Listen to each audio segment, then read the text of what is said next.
To look with favor upon this Parliament of the Republic of Ghana. Grant that it may perform its high duty as in thy sight. Give divine guidance to the President of the Republic, thou members of Parliament and ministers of state with discernment and vision, integrity and courage, that through the labors of government, this land and people may be well and truly served, that good purposes for the common human life be realized in our midst. O God, grant us a vision of our country, fair as it might be, country of righteousness, where none shall wrong his neighbor, country of plenty, where evil and poverty shall be done away with, country of brotherhood, where all success shall be founded on service and honor shall be given to the deserving, country of peace, where government shall rest on the will of the people and the love for the common good. Bless the efforts of those who struggle to make this vision a living reality. Inspire and strengthen our people that they may give time, thought, and sacrifice to speed the day of the coming beauty of Ghana and Africa. Amen.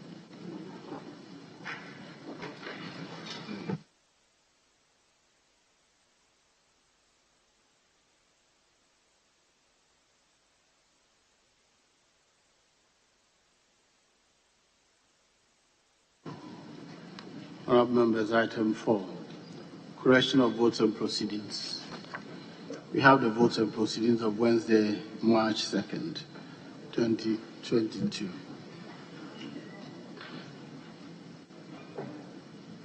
Page 1,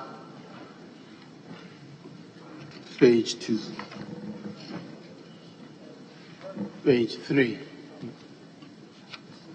page 4, page 5, page 6, page 7, page 8,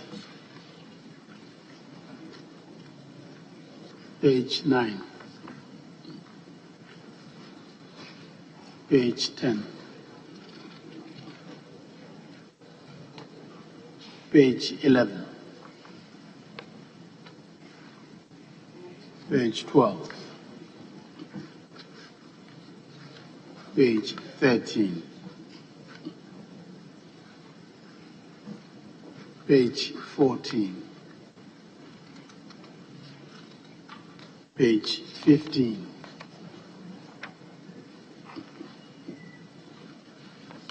page 16, page 17, page 18, page 19, page 20.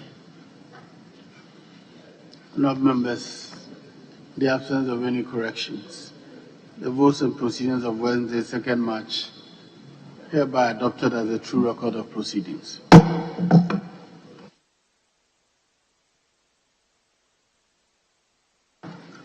There is an official report. The official report of Tuesday, 22nd February, 2022. Any corrections, please?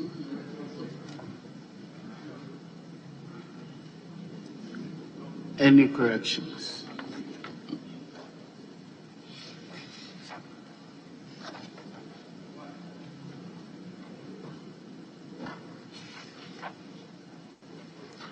Any corrections? Very well, in the absence of any corrections, the votes and proceedings of Tuesday, 22nd February 2022. The votes and proceedings of the official report of Tuesday, 22nd February 2022 is hereby adopted as a true record of proceedings.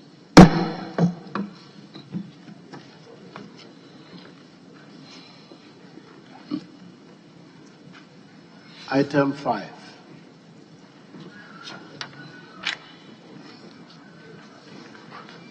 There are 3 urgent questions admitted.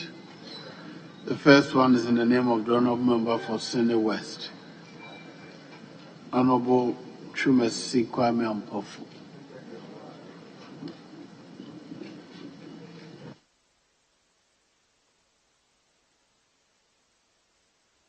Yes, Honourable Member, kindly ask your question. Thank you, Mr. Speaker. The Honourable Minister for Water Resources and Sanitation may take their seat. Thank you, Mr. Speaker. Mr. Speaker,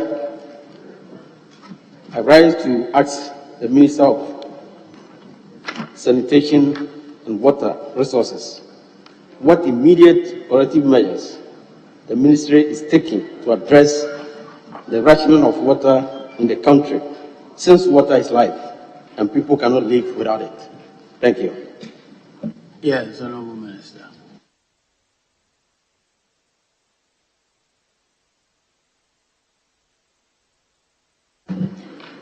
Thank you, Mr. Speaker. Mr. Speaker, indeed, water is life, and that means good potable water is what gives us life, and we all cannot live without it. Mr. Speaker, there are 2 public institutions, namely the Ghana Water Company Limited and the Community Water and Sanitation Agency, which are responsible for the delivery of potable water to the good people of this country. In addition, non-governmental organizations, civil society organizations, and private water providers are also involved in the delivery of potable water. The Ghana Water Company, which is responsible for potable water supply to all urban communities in Ghana, currently operates 91 urban water supply systems throughout the country. The average production from these systems is about 871,496 cubic meters per day. That is 192 million gallons per day.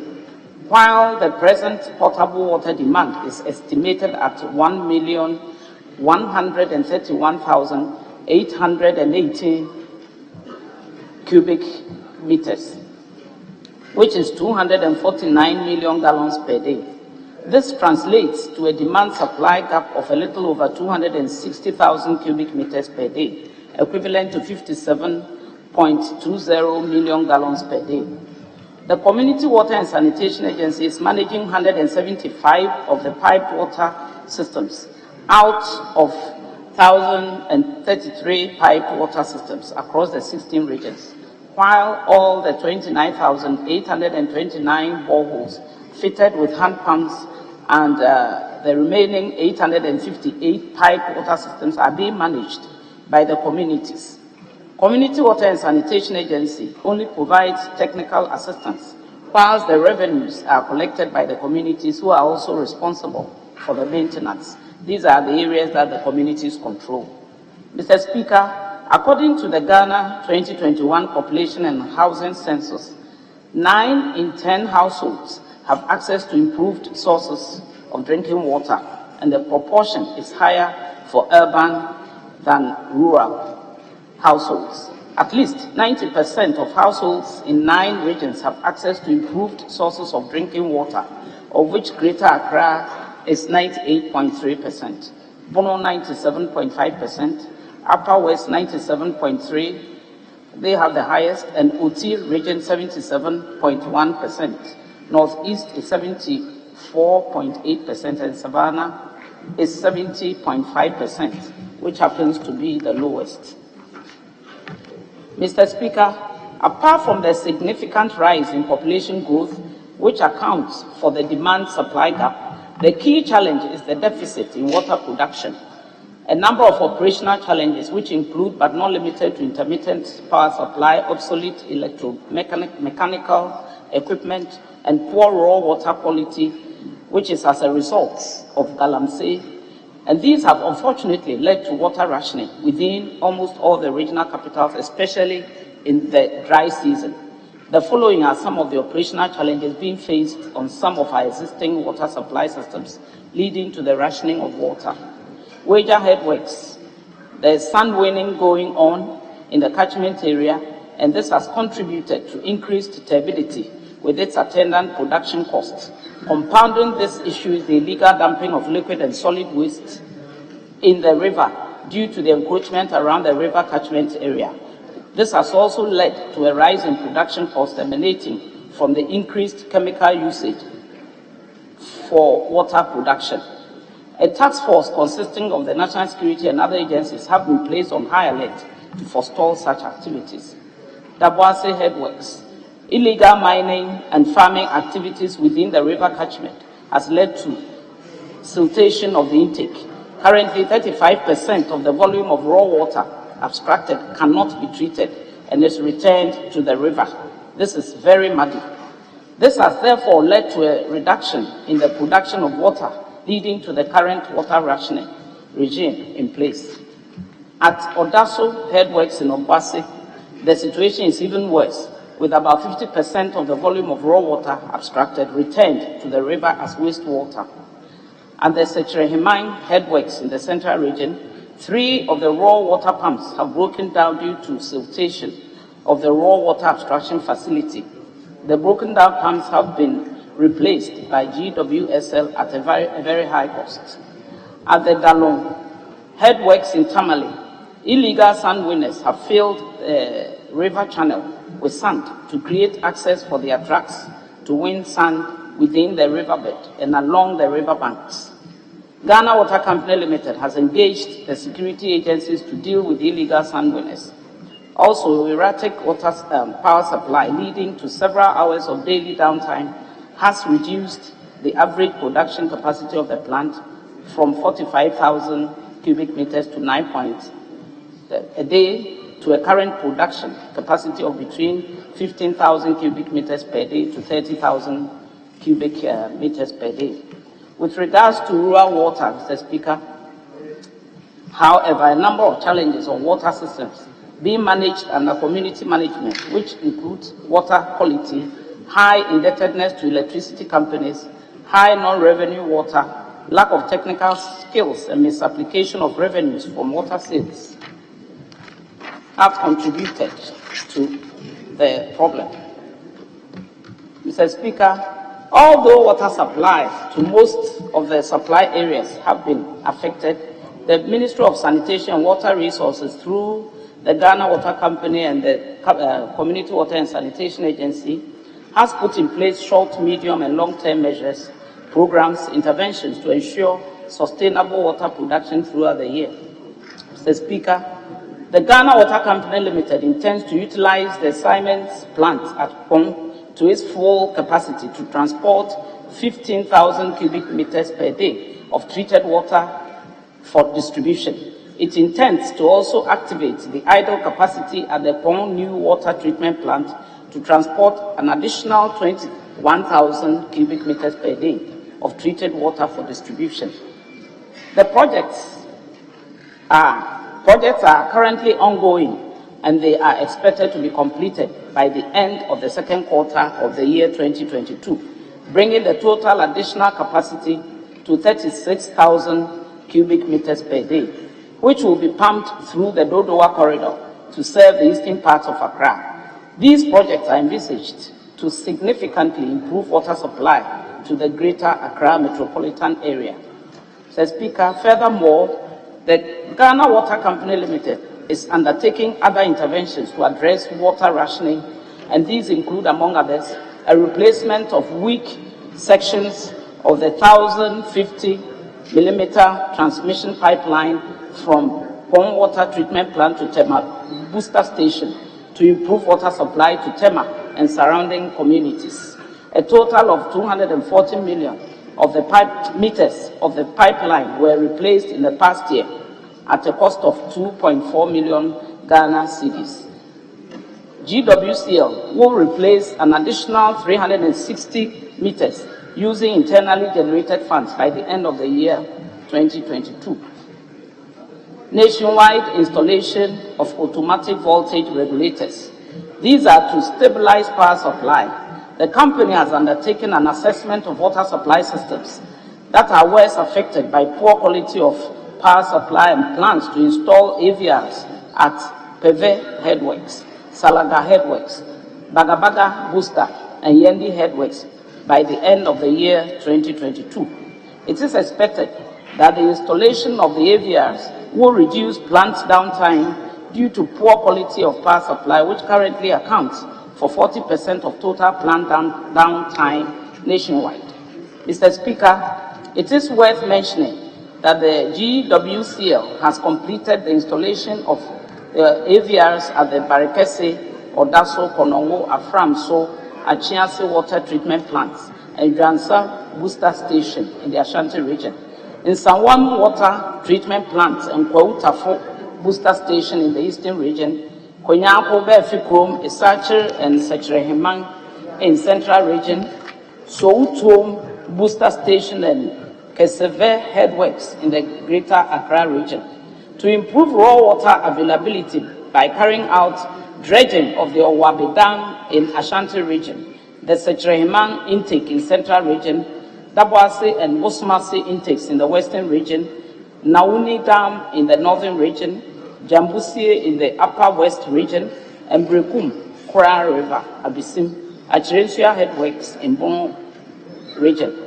It is expected that the dredging works would improve the capacity of the affected intakes and improve raw water abstraction process. Rehabilitation of filters to reduce water treatment losses to improve efficiency of water filtration process at production stations is also another intervention. The Ghana Water Company Limited have completed the rehabilitation of gravity sand filters at Brimsu Headworks in Central Region and intends to rehabilitate the gravity sand filters at Inchaban Water Treatment Plant in the Western Region, Wager Adam Clark in Greater Accra, and Peve Headworks in the Volta regions to improve the efficiency of water filtration and to minimize water treatment losses at production stations. The rehabilitation works is expected to reduce the duration and frequency of backwashing at the stations and improve overall production. Another intervention, Mr. Speaker, is the replacement of 4 defective treated water pumps that were initially put out of service, and these have been replaced at the Tema Booster Station.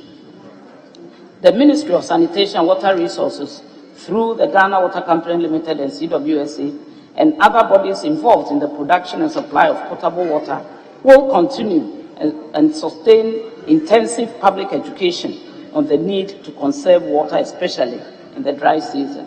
Mr. Speaker, government has not relented in its efforts to improve on the water supply for the good people of this country. In the medium to long term, and in line with government's vision of providing water for all, which is espoused in the manifesto of the government, the ministry, through the GWCL, is implementing a number of water supply projects across the country in order to increase access to potable water. These projects are at various levels of implementation. Mr. Speaker, we have the Upper East Region Water Supply Expansion Project, which is completed and due for commissioning. We have the Tamale Water Project, which the contractors will be going to occupy the site very soon. We have the Damango Water Project, which is also waiting for contractors to be on site. We have the Gama Sanitation and Water Project, and this in Greater Accra is finished. We have the Wenchi Water Supply, the contractors are on site. We have the Keta Water Supply Expansion Project, the contractors are on site working. We have the Sekendi Takrady Water Supply Expansion Project, value for money, all the processes have been done. Very soon the contractors will also go and take possession of the site. The same applies to the Sunyani Water Supply Expansion Project. With regards to the Yendi Water Project, the contractors are going through international bidding, and very soon we hope that the contractor who will be chosen will come and occupy the site. We have also the Techima Water Supply Expansion Project, which is also going through the processes. Mr. Speaker, all these projects at the end of the day will add 4.7 million people to the water supply. And this is a very laudable intervention and feat that this government is pursuing. Mr. Speaker, in the pipeline, we have projects lined up. Pong Water Supply Expansion Project Phase 2, Fantia Kwabegro Water Supply, Wager Water Supply Rehabilitation Project, Takwa Water Supply Expansion Project, Asim Fosu Water Supply Expansion Project, Kwenyakun Water Supply Expansion Project, Hohoi Water Supply Expansion Project, Dambai Water Supply Project, Western North Region Water Supply Project, Goso Water Supply Project, Atebuwa Manting Water Supply Projects. We have all these in the pipeline to make sure that most of our compatriots will get good potable water to drink. These are for urban water. Mr. Speaker, in the rural water delivery space, the following projects are being pursued, and upon completion, a total of 424 communities covering an estimated population of 606,744 at an estimated cost of 119 million will be completed very soon. We have the extension of water supply system to Abowinum, Okwaje, Bedukrom, and Kwantakesedo. Construction of limited mechanized water system at Kwadajune and Amwakrom. Construction of limited mechanized water systems at Obohin, Odumase, and Nekrofo. Construction of limited mechanized water systems at Otsinkran and Odumase. Drilling and construction of 4 high-yielding wells for saline belt communities at Appiatse and Appiatse, all in the central region. Construction of limited mechanized water system at Tenkong, Mantekrom, Pone, and Asiseso in the eastern region. Drilling of 3 mechanized boreholes at Zinindo, Nauhugu, and Kunaili in the northern region. Drilling, development, and construction of 2 8 boreholes. Drilling, development, and pump testing of 2 8-inch diameter boreholes for mechanization at Boli. Drilling and construction of 2 boreholes at Kanato and Gupe, all in the Savannah region. Cleaning, redevelopment, and pump testing of 9 existing boreholes at Ejura in Ashanti region. Drilling and construction of 350mm boreholes with associated works for Goso water supply system at Goso in Ahafo region. Hydrogeological investigation, drilling, and construction of 350mm boreholes with associated works for Tumu water supply system at Tumu. Supply and installation of 4 submersible pumps and accessories at Funsi, Jirapa, and Pongwin, all in the Upper West region. Drilling, development, and construction of 4 successful 8-inch boreholes at Asankrewa and Nagunam Kwanta. Piped water system, drilling, development, and construction of 4 successful 8-inch boreholes, piped water system at Serhurioso, all in the western region. Rehabilitation and expansion of the MIM water supply system at MIM in Ahafo region. Rehabilitation and expansion of the Yeji water supply system at Yeji in the Bono East. Rehabilitation of Bongo, Paga, Chiana pipe water system at Bongo, Paga, Chiana in Upper East region. Replacement of damaged transmission pipeline at Nkwanta in Oti region. Supply and installation of package treatment plant lot 1 at Osudoku and Kwemandamfa. Supply and installation of 5 high lift surface pumps and 3 low lift hybrid submersible pumps at Aveime, Headworks, and Dawa booster stations under the 3 district water supply scheme. Installation of high capacity pumps at Aveime, Headworks, and Dawa booster stations. supply and laying of HDPE transmission mains from Madavuno Junction in Aisa Junction in Greater Accra region, rehabilitation of Aveyeme water treatment plant, rehabilitation of slow sand water treatment plant in Adidome in the Volta region.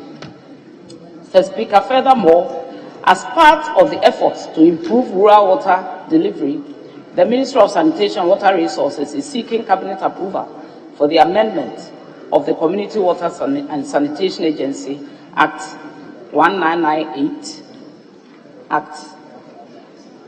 Sanitation Agency Act 1998, Act 564, to transform the agency into a public limited liability company with responsibility for the provision and management of small towns piped water systems, while providing support to district assemblies for point water system management and water-related sanitation and hygiene promotion. Mr. Speaker, with all the above, we know and we are sure that the completion of these projects will greatly improve the supply of potable water to the beneficiary communities, thereby ensuring people living in Ghana will have access to potable water in fulfillment of the 2030 SDG goals. Yes, Honorable. Mr. Speaker, thank you very much. And I thank the Minister for detailed answer given. I still stand on my feet to find out or to know from the Minister upon the projects that you are to do in the country. To me, that's what we are talking about. Will it stop the rationing of the water in the country? Life, and everybody needs water. Thank you, Mr. Speaker. You're asking whether all these projects, if completed, please, I want to be clear of your question. You're asking whether all the projects outlined in her answer, if completed, would stop the water rationing. Was that your question? Yes, Mr. Speaker. Yes, Honorable Minister. Mr. Speaker, hopefully yes. And we also have to have in mind that the human factor that also inhibits good production of water will be looked at. Thank you, Mr. Speaker. Yes. Mr. Speaker, thank you. I would also like to know from the Minister if there's proper schedule that has been published or announced for the public or for the general public to know when and where they can or they will get water, since we are rationing water. Thank you. Yes, Honorable Minister. Mr. Speaker, we normally issue a notice, especially in the dry season. Ordinarily, we don't have much of a problem throughout because people store water. But during the dry season, we do bring a notice to alert all of us to conserve water and stop washing cars, watering lawns, and wasting water. That one we do because it's not, for instance, Mr. Speaker, if the rainy season comes on, we don't have any problem with the intake. But during the dry season and during illegal activities period, we have these problems, hence the alert given. Thank you, Mr. Speaker. Yes. Mr. Speaker, please, the answer to me, I asked if they have published or have been announced to the public to know, for example, if Tema Committee 25, Committee 6, Awoshi and others, if they have proper schedule to know that when and where they will have water, since rationing is ongoing. Yes, Honorable Minister. Thank you, Mr. Speaker. If we are carrying our maintenance works, we do bring out notices for specific areas. We do that. Thank you, Mr. Speaker.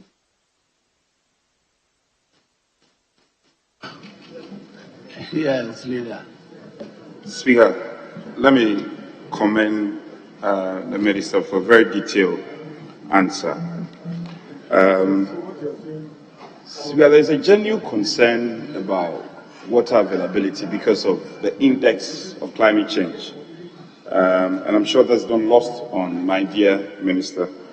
Would he consider a collaborative effort, and I see the Minister for Lands and Natural Resources here, a collaborative effort specific to watershed areas and Ramsar side, which have a direct impact on raw water sources, if you consider a specific program with the Minister, collaborative effort to protect these raw water sources, generally as one of the strategies in moving forward. Yes. Thank you, Mr. Speaker. Indeed, we are collaborating. We even have funding to make sure 100 meters are conserved on each side of river sources and our water intakes will not be encroached upon. And secondly, we have a tree planting exercise that is going on as an aspect of the Greening Ghana, and we are definitely well placed in the program. Thank you, Mr. Speaker. Yes. Thank you very much, Mr. Speaker. Mr. Speaker, I'd like to commend the Minister for her very lengthy and elaborate answer. At some point, I lost track of some of the things that she was saying. If I remember very well, there's a portion in her answer that sought to suggest that there was going to be expansion works to serve the Eastern Corridor. I remember around 2016 when His Excellency, former President John Dramani Mahama, pumped in about 40 million barrels a day of water. I'm sure Mr. Speaker, who is a resident in the Adenta constituency, can confirm that we used to have water almost every day running through our taps. As we speak today, in the Adenta constituency, it went down to 2 days a week. Now it's once a week, and in the last 3 weeks, water hasn't flowed through our taps. I want to find out from the Minister, this expansion works, when will it be done so that the good people of Adenta would start experiencing regular water supply? Thank you, Mr. Speaker. Yes. Thank you, Mr. Speaker. As a result of the dry season, we had these rationing being lengthened, but with the expansion and interventions that are being done, water will be provided, more water will be provided, and Adenta is on the priority list. Thank you. Yes. Thank you, Mr. Speaker, for the opportunity to add my voice to this. Minister, mine is a proposal for you before any question. The issue of what Ghana Water Company and its agencies. We are doing questions now. All right, so will you consider urgently meeting the Ghana Water Company and its agencies and let them know that they should have people reporting treated water that is wasting within the various communities to them, if they can have a line for that? Because I'm saying so because around Adjournment area, East Legon, for more than a year now, there's a pipeline that is burst and water has been flowing. I personally had a number from Ghana Water Company, called them, and as I speak to you, that water is still wasting, treated water is still wasting away. So, and I know many places in Accra, that thing is happening. So far as we are paying tax for these things to be fixed, and you even have the time to call their office. Will you consider doing that? Thank you. I mean it. Let me get a question. Thank you, Mr. Speaker. I will not doubt what the honourable member is putting forward. But like our president said, we shouldn't be spectators, but active citizens. Now we have the wherever you stand, you can take a picture and the location will be obtained. We need to do that as well to help Ghana Water fix some of these leakages. It all adds up to non-revenue, and we do not want that. Thank you, Mr. Speaker. Yes. Thank you, Mr. Speaker.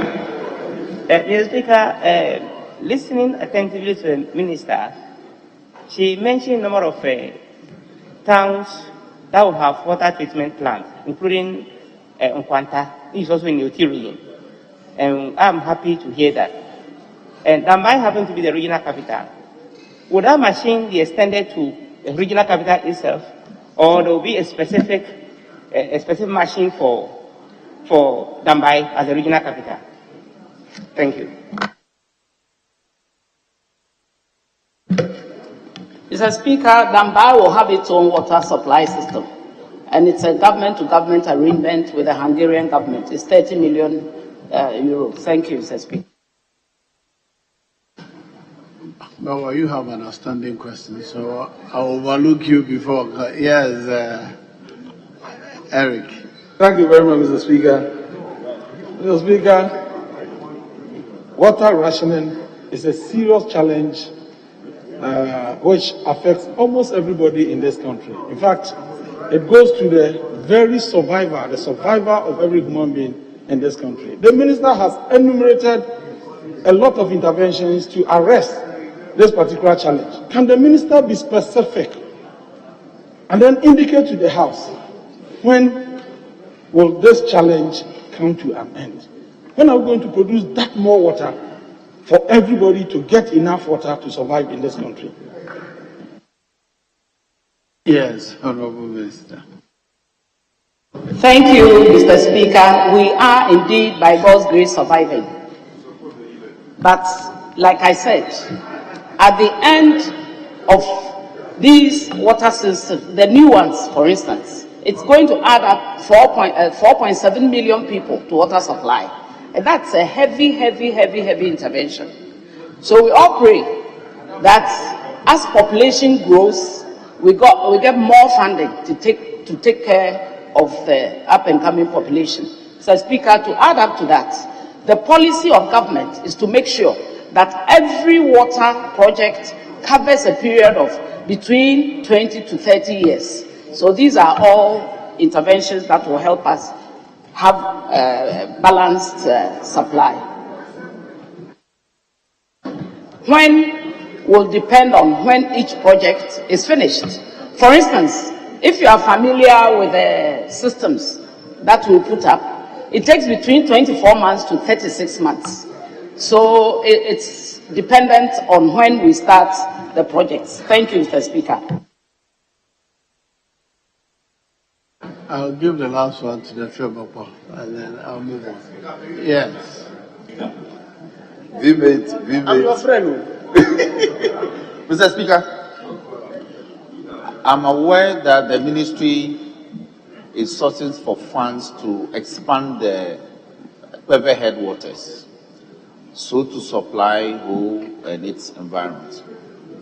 But as part of that project, Mr. Speaker, I don't see expansion of the network to my own people in Southern. River and Peki are covered, but Parliament to and Tonga areas are not on the network. And unfortunately, they rather suffer when the lake was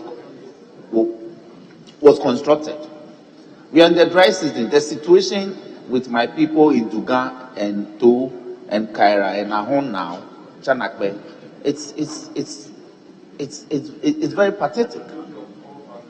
The quality of the lake water. Mr. Speaker, I'm laying a good foundation for the question. Ask a question. So, would the minister consider directing Ghana Water to extend the network from Todome, which is on the eastern corridor, to the communities in Tongo and Parliament areas, a distance of about 10 kilometers, with the communities dotted along the line? It wouldn't have to be a new project. It's just a network expansion. Would the minister consider directing them to do that? I thank you. Thank you, Mr. Speaker. I can consider, I can direct, but there should be a matching budget, which we'll have to look at. So if the honourable member could give us specifics, we'll look at that on its own merit. Thank you, Mr. Speaker. Yes. Thank you, Mr. Speaker. May you live long. Mr. Speaker, in the response of the minister, she indicated some of the measures they are putting in place to ensure that certain areas are provided with water. And she mentioned Tamale. And I remember last week, I filed a question in which the minister, in her response, promised that in the meantime they were going to provide water tanker services for the people of the Tamale Metropolitan Assembly, and specifically Tamale Central. As we sit here this morning, there are queues. People are struggling to have water. If the minister could tell us when the water tanker services will be provided for the people of Tamale. Thanks. Thank you, Mr. Speaker. Yes, I've already given those directives, and I even demanded for pictures to send to the honourable member. So as soon as I get to the office, I'll look at what has happened, and then you will have the actual and current situation report. Thank you, Mr. Speaker. Yes, Jura. Thank you, Mr. Speaker. In the minister's answer, she mentioned that 9 new boreholes are going to be drilled in the Rationing Massif. I am aware that the existing boreholes feeding the Rationing, the dry water, are run by electric power, which the water system finds difficult to buy, as a result of which we have water rationing in the dry. The new boreholes that are going to be drilled, are they going to be powered by solar, or they are going to rely on the national grid? Yes, Thank you, Mr. Speaker. Currently, we have a mix. There are communities who mismanage the revenue from the sale of the water. They don't pay for electricity. So when we do take over, when they allow community water to take over, we do solar to forestall any difficulties. Thank you, Mr. Speaker. Thank you, Honourable Minister, for attending upon the House to answer questions. Now, you are discharged. I'll move on to the Minister for Lands and Natural Resources.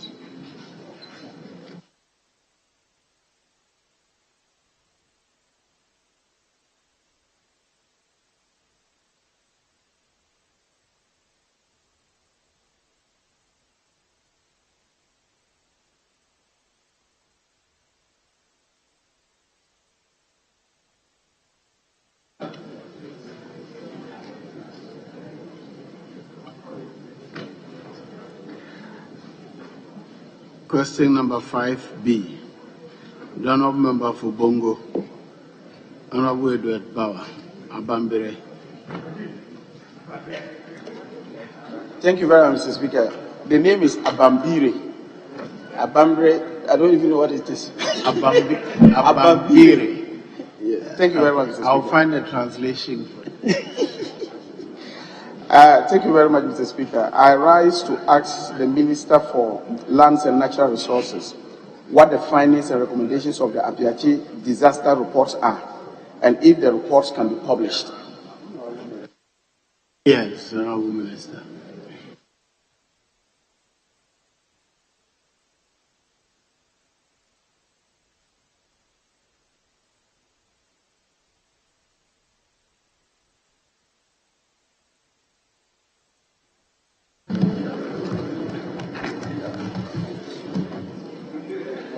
Mr. Speaker, thank you for the opportunity.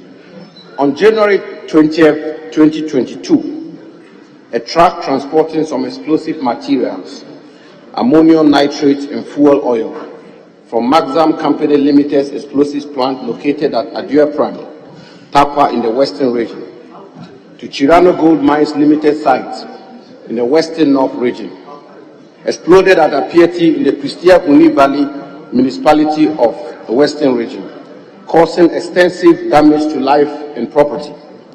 Following the incident, the Minerals Commission, the regulator, conducted its investigations in accordance with the Minerals and Mining Explosives Regulation 2012, LI 2177, and submitted its report to me, the Minister responsible for Lands and Natural Resources.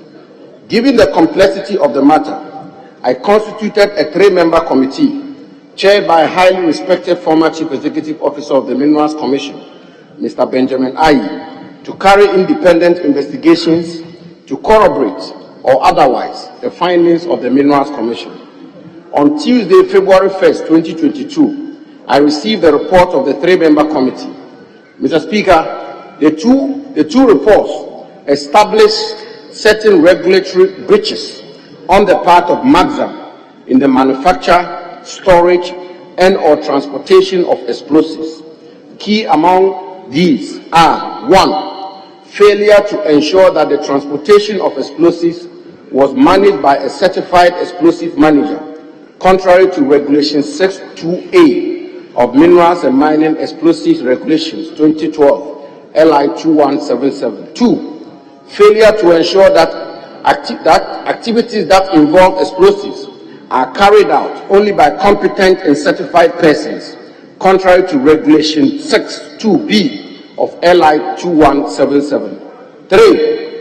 Failure to ensure that the Code of Safe Working Practice developed for the transportation of explosives are followed, contrary to Regulation 11.1 of LI 2177. 4.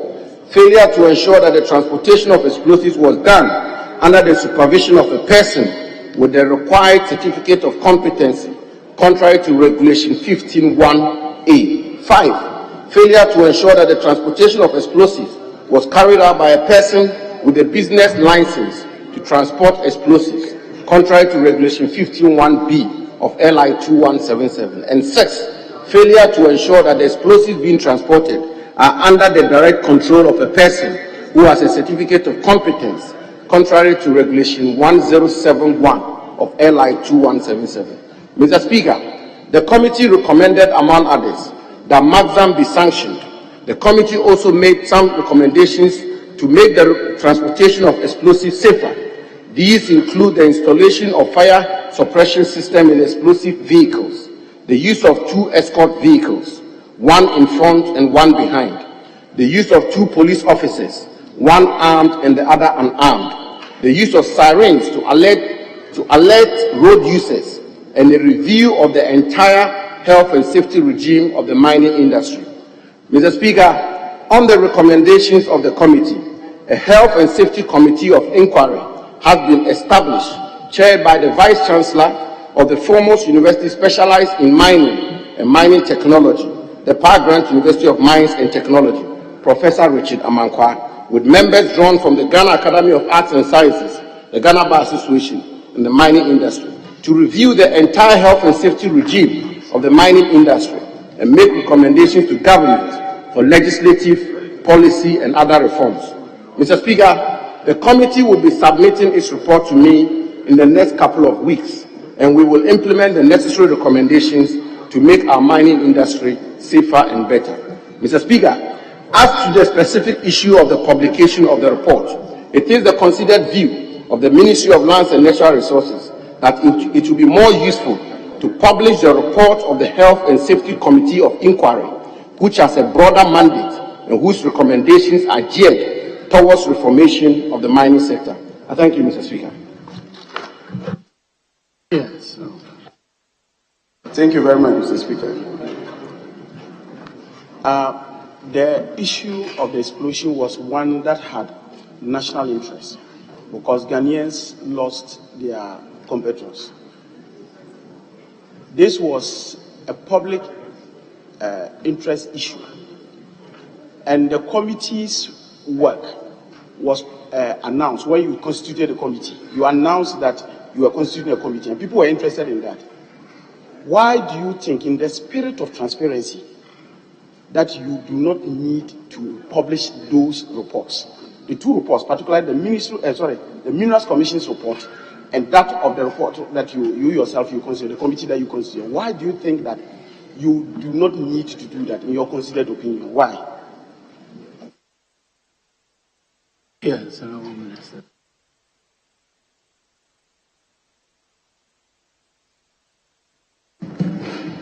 Mr. Speaker, firstly, the question posed by the Honourable Member, if I may refresh his memory, his question was very specific.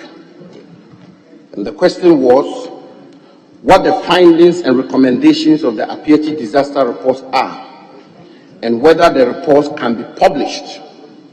And I've given the findings, I've given the recommendations, and whether the reports can be published, I have said that in our considered view, the broader work which is being done by Professor Richard Amankwa's committee, which will certainly include matters to do with the Appiatse incident, because the Appiatse incident is a precipitator of the establishment of the Richard Amankwa committee. And I'm saying that it's better judgment to publish this report, which is a committee which is conducting broader investigations. So, Mr. Speaker, the 3 specific questions have been answered. What are the findings? The findings have been made known to the House. What are the recommendations? The recommendations have been made known to the House. Can the report be published? I have said we will publish a report which is even broader and which gives the country a better perspective of the issues involved. And I think that the question has been answered. Thank you, Mr. Speaker. Thank you very much, Mr. Speaker. From the Minister's own response, one of the things that came out very clearly was the fact that there were some regulatory breaches, and particularly it was zeroed down on Maxam. But we also do know that when the reports of the the incident happened, were made to understand that Maxam itself had outsourced the transportation to yet another logistical company. In your opinion, this is a double-barreled question. This particular vehicle that was transporting this explosive, was it certified as per LI 2177? The vehicle itself, in transporting, because you can't take any vehicle and just start putting explosives in them to transport. Particularly looking at the nature of the, the substance that was being transported, the ammonium nitrate, fuel oil, that was being transported. Was that vehicle certified as per the regulations? Let me draw the honourable member's attention to Order 67(1)(e). It says the person shall not solicit the expression of an opinion. Mr. Speaker, I cannot hear.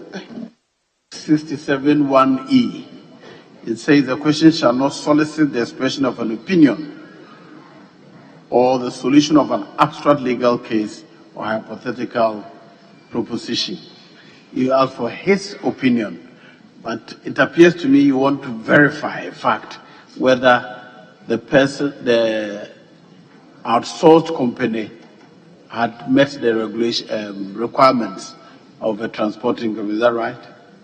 Mr. Speaker, partly. The point was this. He, in his response, everything was zeroed down to regulatory, breaches. And it was zeroed down on the company itself. That's Maxam, the Maxam company that they were dealing with, the explosive company. And I'm saying that it's a fact that the transportation was not done by Maxam itself. They had outsourced that to yet another logistical company. And I'm saying that per the regulation, that's LI 2177, was that vehicle certified? Because it's about. No, actually, that's not an opinion you're seeking. But you started by saying you want his opinion. You want to verify a fact. Maybe I was just being over. Do you find that the outsourced company was certified?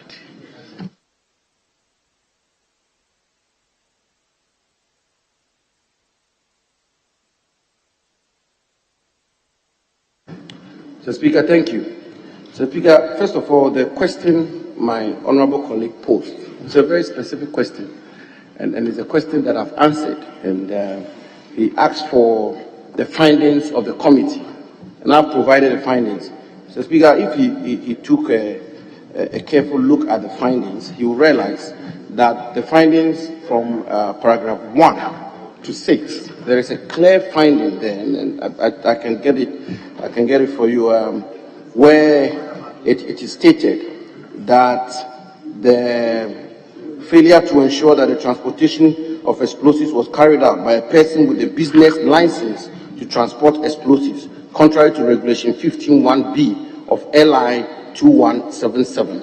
And the matter to do with the company he talks about in terms of the company that is supposed to have transported the explosives, that didn't form part of his question. But be that as it may, Maxam is the company, as I said in my introductory answer, is the company responsible for the manufacture, storage, and or transportation of explosives. And to that extent, companies which are agents of Maxam, on the principle of vicarious liability, Maxam is held liable for any breaches or for any occurrences in the conduct of their agents. So, Speaker, I think that is well established. It's a principle of law. The answer you read is implicit. Yes. Whoever they use, they did not ensure that they complied with the proper regulations as a licensed transporter. That is so. Under the law. So, and that is why Maxam was held responsible.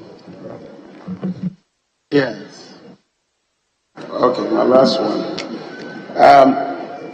Before I'm so surprised that in all this thing, Minerals Commission was not seen in any way because they supervise these activities.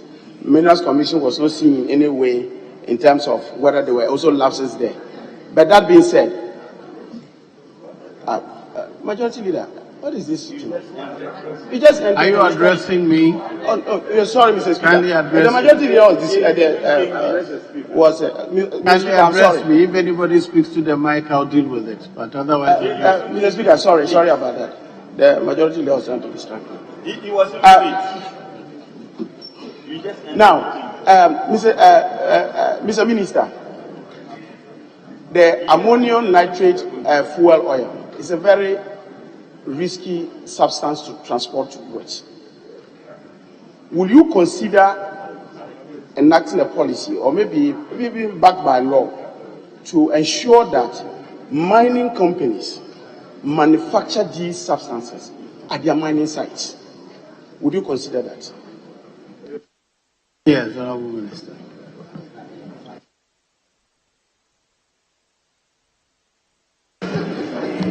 Mr. Speaker, thank you very much.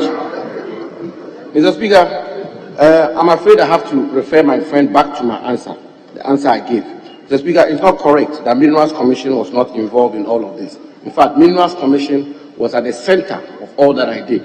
And if I refer you to page 1 of the answer I gave, I say following the incident, the Minerals Commission, the regulator, conducted investigations in accordance with the Minerals and Mining Explosives Regulation 2012, LI 2177. So the Minerals Commission, the centrality of the Minerals Commission can never be downplayed. They were very much involved.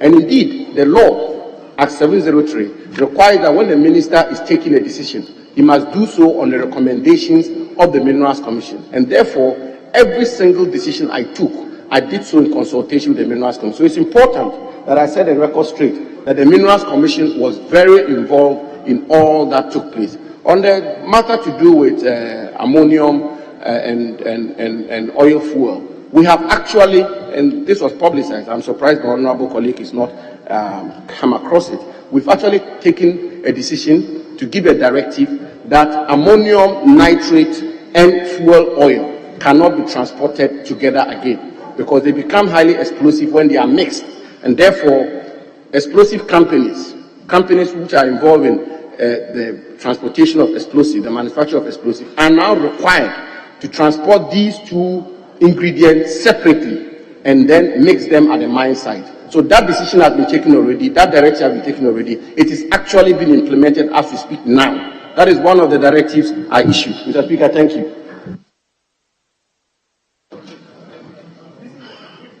Yes, Honourable. Thank you, Mr. Speaker. Mr. Speaker, I want to know from the minister. There's this argument about there was escort vehicle that accompanied the explosive van.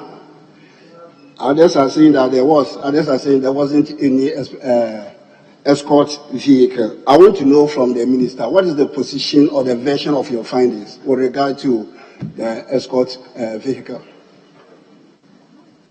Honourable Minister, yes. Did you find out there was an escort vehicle or not?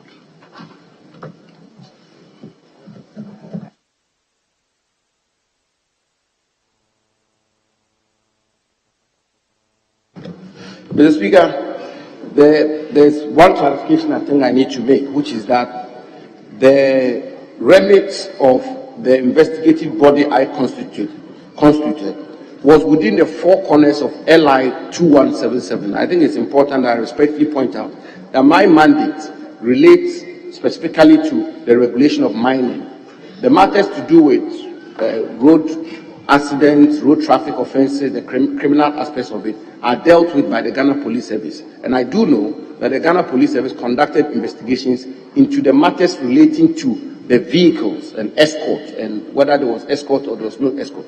So there couldn't have been a definitive conclusion by my committee. What the committee could do was what they did in relation to LI 2177. And those are the findings that I've provided to this House. And I've given all the findings that the committee actually arrived at. And so that particular specific question, I'm unable to give a definitive answer on. Thank you, Mr. Speaker. Yes, Honorable. Thank you, Mr. Speaker. Mr. Speaker, in the minister's answer, he talked about the committee that was set up, made up of eminent persons. Mr. Speaker, I think that this is a direct information that we got when I visited with the caucus from the chiefs and other stakeholders that had expressed concern that no community member was part of their, while they were expressing thanks to government for all the steps that had been taken. They expressed concern that there was no community member, whether it's the chief, assembly member, the DC, or very close members, as part of that national committee that was formed. Can the minister explain why there was no community member, and whether or not this recommendation that has been brought has addressed those concerns from these committees? Thank you, Mr. Speaker. Yes, Honorable Minister.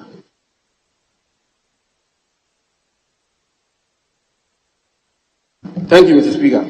Mr. Speaker, that is a legitimate concern that my senior colleague is raised. And in these matters, you always have to make a very strenuous effort to carry the people with you. But, Mr. Speaker, I will respectfully submit that we have to segregate the various efforts we made. The committee we set up to investigate this incident, being the committee which was established pursuant to the report of the Minerals Commission, was essentially a technical committee. So you had a former chief executive officer of the Minerals Commission chairing it, you had a technical director of mines at the ministry as a member, and then you have a lawyer as a secretary. So with respect, it would have been a little difficult to include a community member on that committee. But I should point out that the committee engaged the community extensively. And then, of course, the Professor Amankwa's committee, this was actually institutional committee, and they are going to do strict technical work. They are going to examine the health and safety regime of the mining sector of our country. So there also, it becomes a bit difficult to say, for instance, the assembly member to be part of such a committee to interrogate the health and safety regime of the mining industry. But what we have done, though, Mr. Speaker, is that when it came to the Appiatse Support Fund, as well as the Appiatse Reconstruction Project Implementation Committee, the divisional chief of that area, Nana Bremi B. II, is an active member of these two committees and participating fully, and I think that he is doing extraordinary work on that committee. On that particular account, we've included a member of the committee. But on the technical committees, as you will agree with me, it becomes difficult to include members of the committee. Thank you, Mr. Speaker. I will encourage the minister in the future. You're done. You're done. No, he's allowed to.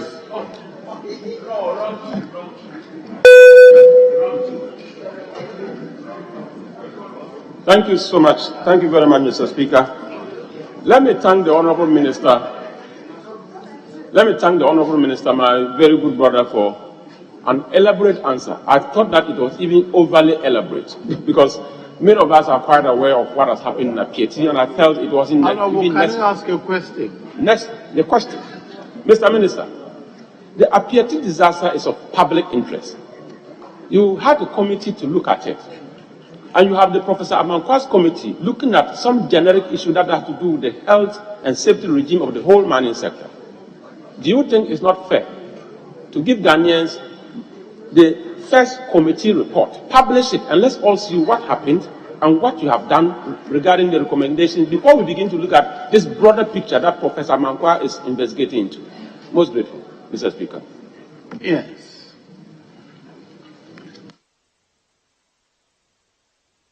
Thank you, Mr. Speaker.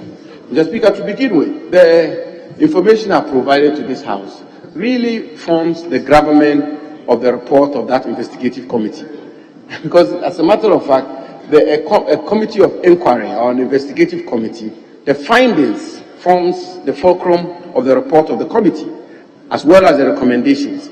But the position of the ministry, which I believe is a well-considered position, is the fact that the Professor Mankwa committee is doing a broader work. And indeed, I would be very surprised if the Professor Mankwa committee were not to take the Appiatse incident as their case study, because it's the Appiatse incident which is occasioning the establishment of the Professor Mankwa committee. And so, when the Professor Mankwa committee's report is out, we'll publish it. And that's the commitment I'm making to the House. We'll publish the Professor Mankwa committee report, and that will give us a global view of the health and safety regime of the mining sector of our country. Thank you, Mr. Speaker.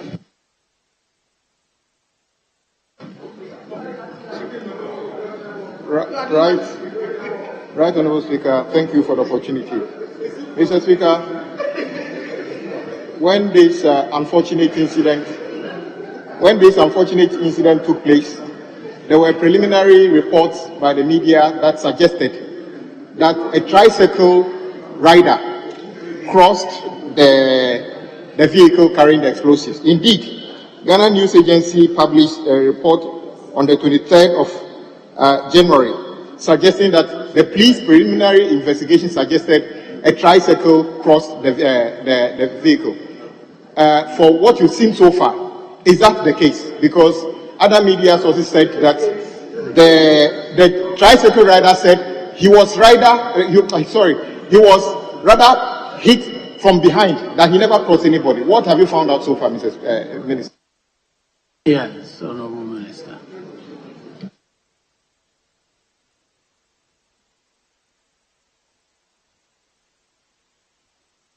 Mr. Speaker, I'm afraid I have to repeat myself. The matters of tricycle, vehicle crossing each other on roads is not a matter within the remit of the Minister for Lands and Natural Resources. Those are matters within the remit of the MTT of the Ghana Police Service. I have no mandate to investigate those matters, let alone to make findings. I'm afraid I have to give this answer. I'm sorry. Honourable, in your investigations, did the report mention anything? It was not considered at all. It never came up. It couldn't have. Yes, majority leadership. Speaker, I conferred with my colleague. I conferred with my colleague, and there is some agreement that, Speaker, with respect, we should limit, following the number of questions we have. Speaker, if you have your attention, I conferred with my colleague, and we've come to some agreement that, following the number of questions we have for the day, we should probably, the available leader, we should limit the number of follow-up questions going forward, Speaker, and we'll be at your discretion. That is an advice to the Speaker. How I'll deal with that is still limited here. Yes, we'll move on to the next urgent question by the honourable member for Appiatse Bukwamankesi. Honourable Elvis, Mr. Elvis Morris Donko. Yes, you may ask your question now. Thank you, Mr. Speaker. Mr. Speaker, I want to ask the Minister for Lands and Natural Resources whether new or additional measures have been instituted to protect public safety in the transportation of explosives following the recent explosion in Appiatse. Thank you, Mr. Speaker. Yes, Honourable Minister.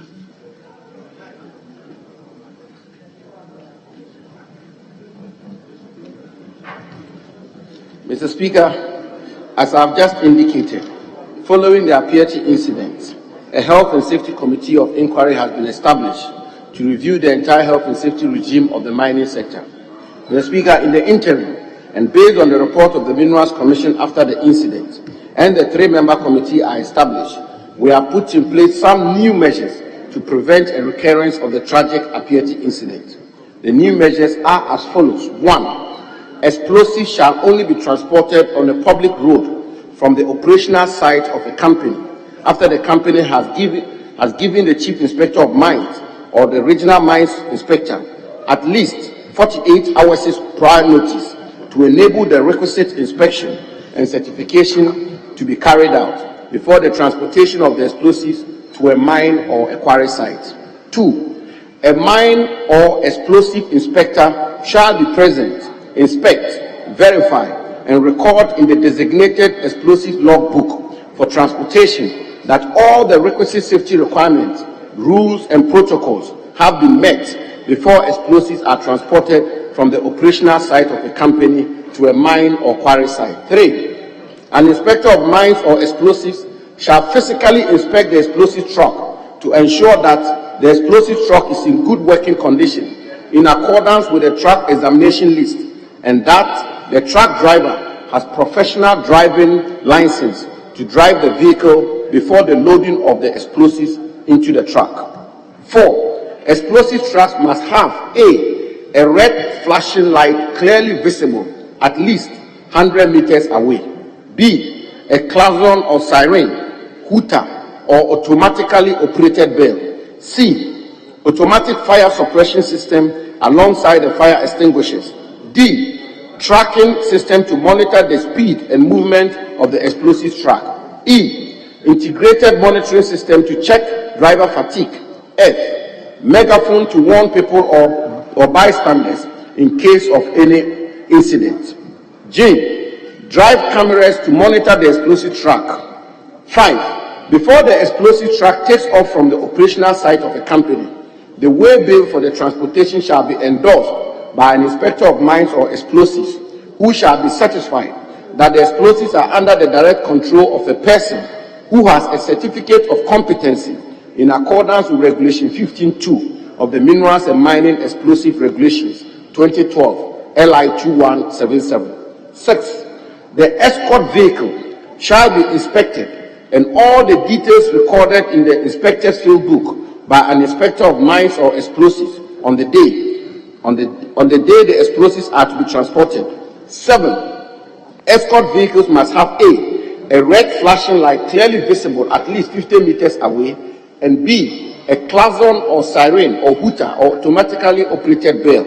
8. The transportation of explosives on public roads shall have 2 escorts, one leading the explosive truck and maintaining a distance of at least 50 meters and at most 60 meters from the vehicle carrying the explosives, with a uniformed and armed police officer, and the other behind the explosive truck and maintaining a distance of at least 20 meters and at most 30 meters with an unarmed but uniformed police officer. 9. Competent persons accompanying explosive trucks shall notify the regional inspector of mines in the region upon arriving at their destinations and indicate the arrival times in the designated logbook. 10. Competent persons accompanying explosives shall be trained in the code of safe working practice for the transportation of explosives along public roads, developed by the explosives inspector and approved by an inspector of miners, and the code shall be carried by the competent person accompanying each transportation. 11. The transportation of ammonium nitrate fuel oil on a public road to a mine or quarry site has been prohibited unless expressly authorized in writing by the Chief Inspector of Mines.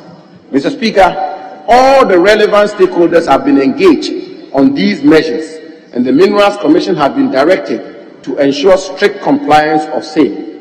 Mr. Speaker, upon receipt of the report of the Health and Safety Committee of Inquiry, and if it becomes necessary, we will institute additional measures to ensure that the transportation of explosives poses no risk to life and property. I thank you, Mr. Speaker. Yes. You're done. You're satisfied with the answer. Very well. Yes, Honorable Member for Prue West.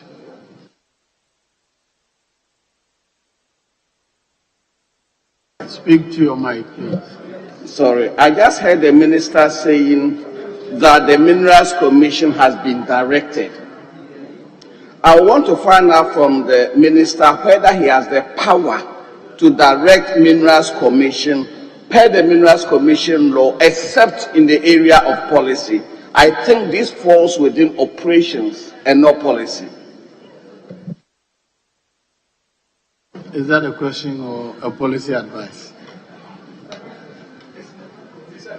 Then formulate a question properly. Mr. Speaker, I heard the minister saying that the Minerals Commission has been directed in an area that is within the ambit of operations and not policy. And I want to find out from the minister which law empowers him to direct the Minerals Commission or any other regulatory body for that matter in an area of operations. Yes, Honorable.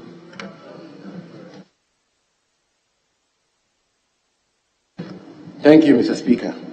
Mr. Speaker, the specific law which mandates the minister to direct the Minerals Commission to put in place the needed and requisite safety measures to protect life and property is Section 101 of the Minerals and Mining Act 206 at 703. Thank you, Mr. Speaker.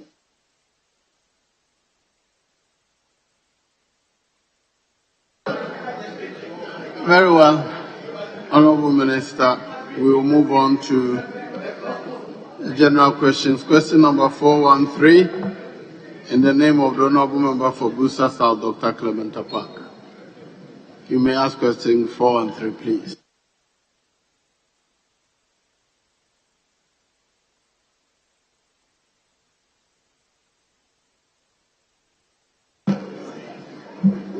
Thank you, Mr. Speaker. Mr. Speaker, I rise to ask the Minister for Lands and Natural Resources if any person and or company has been arrested and prosecuted for engaging in the harvesting, transportation, and export of rosewood from January 7, 2017 to January 7, 2021, and if any equipment and or vehicles, trucks, used were impounded in light of the ban on harvesting, transportation, and export of rosewood. Yes, Honorable. Honorable Minister.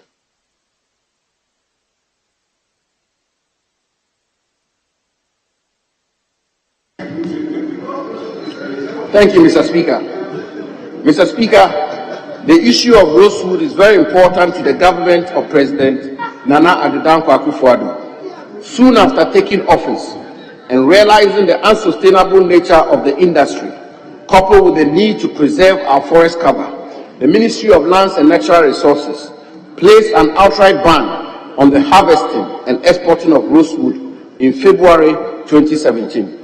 Mr. Speaker, from January 7, 2017 to January 7, 2021, a total of 15 people were arrested and prosecuted for engaging in illegal harvesting of rosewood. The number is made up of 8 people arrested in Laura in the Upper West region, 2 people arrested in Navrango in the Upper East region, 2 people arrested in Bole and Bupe in the Savannah region, 2 people arrested in Nkwanta and Jasikai in the Uti region, and 1 person arrested in Tamale in the Northern region. All 15 people were prosecuted, and those convicted were meted out with various punishments ranging from fines to terms of imprisonment. Mr. Speaker, between that same period, a total of 576 vehicles carrying rosewood were impounded. Most of these vehicles were transporting the rosewood to Accra for possible shipment out of the country. The owners of these trucks never show up when the vehicles are impounded. The vehicles are usually detained for over 4 months, and if no one shows up, the drivers are made to pay fines ranging from 2,000 Ghana cedis to 5,000 Ghana cedis. depending on the volume of wood on a truck. The wood is then confiscated to the state, sold at public auctions, and the vehicles released to the drivers. Let me, however, add, Mr. Speaker, that since we realize that the cartels who own these woods found ways of participating in the auction to buy and export them, we have ceased auctioning confiscated rosewood. All rosewood confiscated will be donated to the National Cathedral. In addition to these measures, to serve as further deterrent to drivers and vehicle owners who allow their vehicles to be used for the illegal business, we have commenced discussions with the Office of the Attorney General for the possible prosecution of drivers and vehicle owners and the confiscation of vehicles to the state.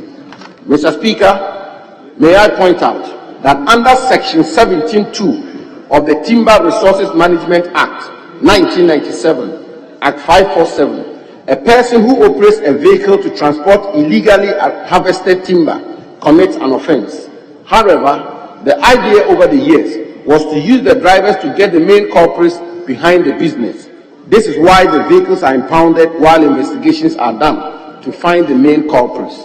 But as I've said, Mr. Speaker, since this approach is not yielding results, we are engaging the Office of the Attorney General for the possible prosecution of drivers going forward. Mr. Speaker, let me, if respectfully I have not done so enough, that our government will continue to manage the natural resources of our country, particularly as it relates to rosewood, in a manner which is in accord with the highest standards of transparency, integrity, and candor. I thank you, Mr. Speaker. Yes, wrong member. Thank you, Mr. Speaker. And I appreciate the detailed response that the Minister has given. Mr. Speaker, my follow-up question to the Minister is this.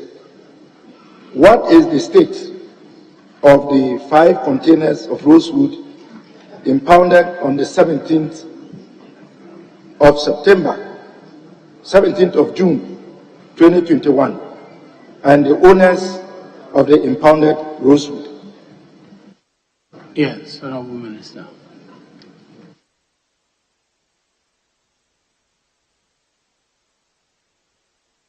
Mr. Speaker, I recall that this same question was asked and I appeared before the House to answer it actually. Mr. Speaker, let me reiterate what I said. Those five containers which were impounded, as I said when I appeared before this House, have been given or donated to the National Cathedral. And so they are in the custody of the National Cathedral. Thank you, Mr. Speaker.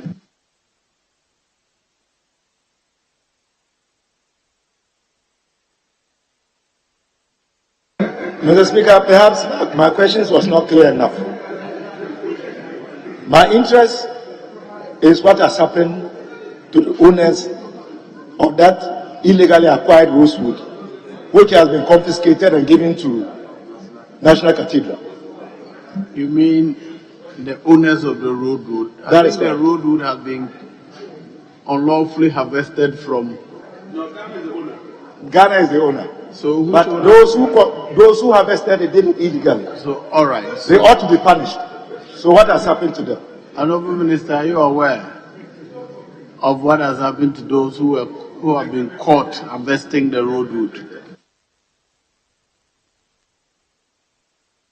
Mr. Speaker, again, I answered the same question the last time I was here on Rosewood. The matter has been referred to the National Security for investigations. Investigations are still ongoing. And Mr. Speaker, if you allow me, let me point out that these matters are, the people involved in these matters are cartels. So it takes quite an effort to be able to get at them. And National Security is making all the effort to be able to arrest them. Speaker, I gave that answer the last time, and that's the answer I'll repeat. Thank you.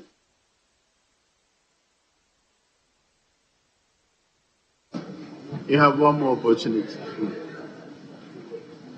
Thank you, Mr. Speaker. Mr. Speaker, this is more of a suggestion to the Minister. As for suggestion, you can find him at his office and get it. Let's move on with the questions, please. You have just said that is your good friend. Find him and give it to him. Mr. Speaker, he's my good friend. Sorry. So, yeah, so give it to him out of here. Let others know. Will you consider? Is this one support? Is Honorable Jinapo supporting? Very well, Mr. Speaker, I stand up. Very well. He says he will listen to you over lunch. Yes. Thank you, Mr. Speaker. Mr. Speaker, the Honorable Minister in his answer said that the Rosewood has been given to the National Cathedral. He also said in the second follow-up question that the investigation is ongoing. How does the Minister reconcile that? Minister, normally in these investigations, until the investigation is concluded, I mean, the items which is supposed to be really evidence cannot be disposed of. Can the Minister explain on what basis were the Rosewood given to the National Cathedral when the investigation is still ongoing? I mean, this is evidence.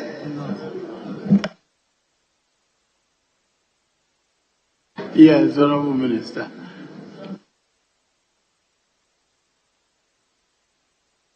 Mr. Speaker, if I'm permitted, let me respectfully disagree with my honorable colleague that the assembling of evidence will not be restricted to the wood which has been confiscated in the manner that they are. Mr. Speaker, respectfully, if you are conducting a prosecution, you won't carry the Rosewood into the courtroom. You take documentary evidence. You take documentary evidence of the wood species, and that becomes the exhibits and the inventory you will place before the court. And the national security is doing just that. So, Mr. Speaker, nothing stops us from giving this wood to the National Cathedral Committee. Thank you, Mr. Speaker. Yes, Honorable Member for Kole Klote. Kole, right, Honorable Speaker.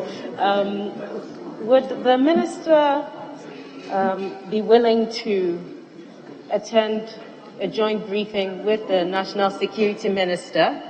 Would the Minister be willing to attend a joint briefing along with the National Security Minister at the committee level to brief the Defense and Interior Committee, as we are now being told that the National Security is actually handling this investigation?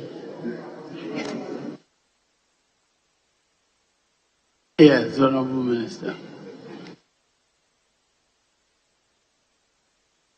Mr. Speaker, I'm a dutiful servant of this House.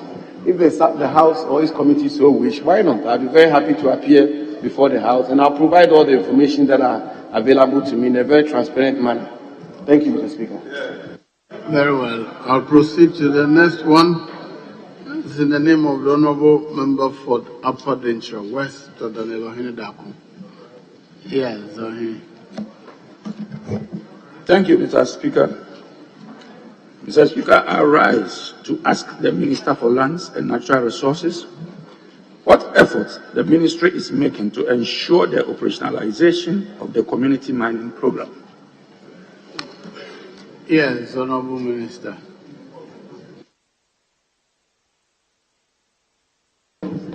Thank you very much, Mr. Speaker. Mr. Speaker, community mining scheme was rolled out by the government of President Akufo-Addo in 2019 as a substitute for illegal small-scale mining. Its aim is to provide members of the community the opportunity to engage in responsible, viable, sustainable, and environmentally sound mining for the benefit of the community. In 2020, 20 community mining schemes were commissioned in 14 mining districts across the country.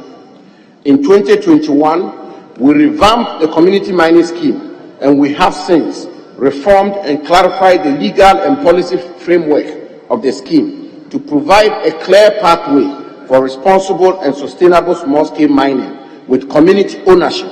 We have, therefore, working with the Minerals Commission, developed an operational manual setting standards and guidelines which all community mining schemes must meet and or comply.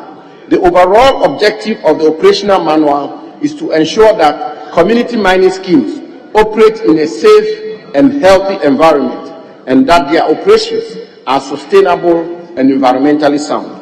Mr. Speaker, among its requirements, all community mining schemes must have a general office, a mini clinic or first aid post, washrooms, changing rooms, storage facility for hazardous materials, portable water storage facility, and all processing area with a mercury-free all processing equipment. The Ministry, through the Minerals Commission, is investing in a mercury-free all processing equipment known as the gold catcher. Already, we have procured 100 of these equipment, which we are giving to community mining schemes across the country. Mr. Speaker, since revamping the scheme in 2021, 9 community mining schemes with a total of 33 concessions have been commissioned in Mampehia, Kwabre Nuba, and Tapa in the Western region, Edukrom, Jakubu, Tepa, Tokwan, and Konsu in the Ashanti region, and Achem Abam in the Eastern region. These 9 schemes are expected to create about 46,300 direct and indirect jobs.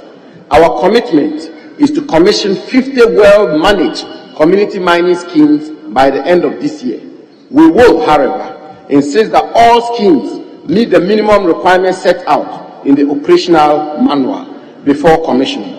As part of measures to effectively manage these schemes, we have, in accordance with Section 92 of the Minerals and Mining Act 206, Act 703, began inaugurating small-scale mining committees in the various mining districts of our country to assist the Minerals Commission in the monitoring, promotion, and development of responsible and sustainable small-scale mining operations. Mr. Speaker, the instruction of the President of the Republic, His Excellency Nana Addo Dankwa Akufo-Addo, is for us to ensure that community mining schemes become the model of small-scale mining, not only in our country, but also across the continent. And we are determined to do just that. I thank you, Mr. Speaker. Yes, Honorable. Thank you, Mr. Speaker. Mr. Speaker, it's been inaugurating. I want to ask the Minister, what is the government's direct involvement or the government's input to these projects? Yes, Honorable Minister. Mr. Speaker, thank you. The community mining schemes are private sector driven.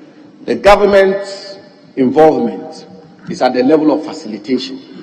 So the provision of concessions, for instance, the provision of the mercury-free gold catcher, which will ensure that the gold is extracted from the ore in an environmentally sound way, and generally creating the conducive framework or environment for private individuals and the community to be able to be involved in these community mining schemes, for them to be viable and thrive, and at the same time, most importantly, for them to be sustainable and environmentally sound. Thank you, Mr. Speaker.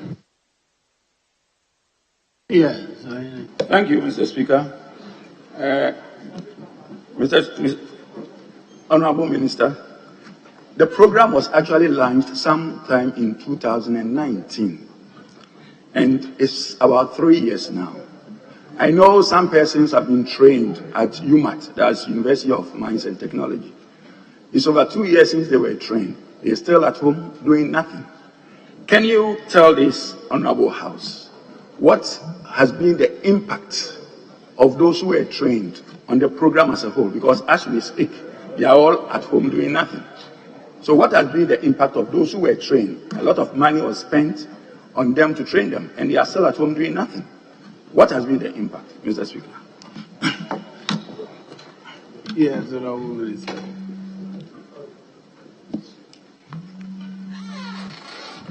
Mr. Speaker, thank you very much. Mr. Speaker, Respectfully, I'm afraid I have to point out to my honorable colleague that it is not correct that all the people who were trained are at home. No, it's not correct.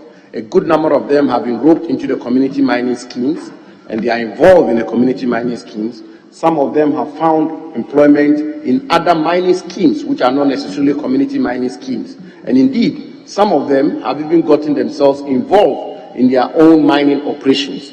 Mr. Speaker, as the House will appreciate, when it comes to these matters, it's work in progress. And as I've indicated to the House, a lot of work has been done already over the years. And indeed, a lot more is going to be done this year in terms of community mining schemes. And of course, we are also going to continue to train a lot more people in the best practices of mining. And I can assure this House in conclusion that under the distinguished leadership of President Nana Addo Akufo-Addo, we will come to grips with the issue of mining in our country. Thank you, Mr. Speaker. Thank you, Mr. Speaker. Honorable Minister, in your answer, you said the scheme is expected to create about 46,000 direct and indirect jobs. For the last 3 years that the scheme was inaugurated, how many people have been directly been employed in this scheme? I mean, in terms of figures, how many have you employed so far? Or how many has the project employed so far? For the last 3 years that it was inaugurated. Yes.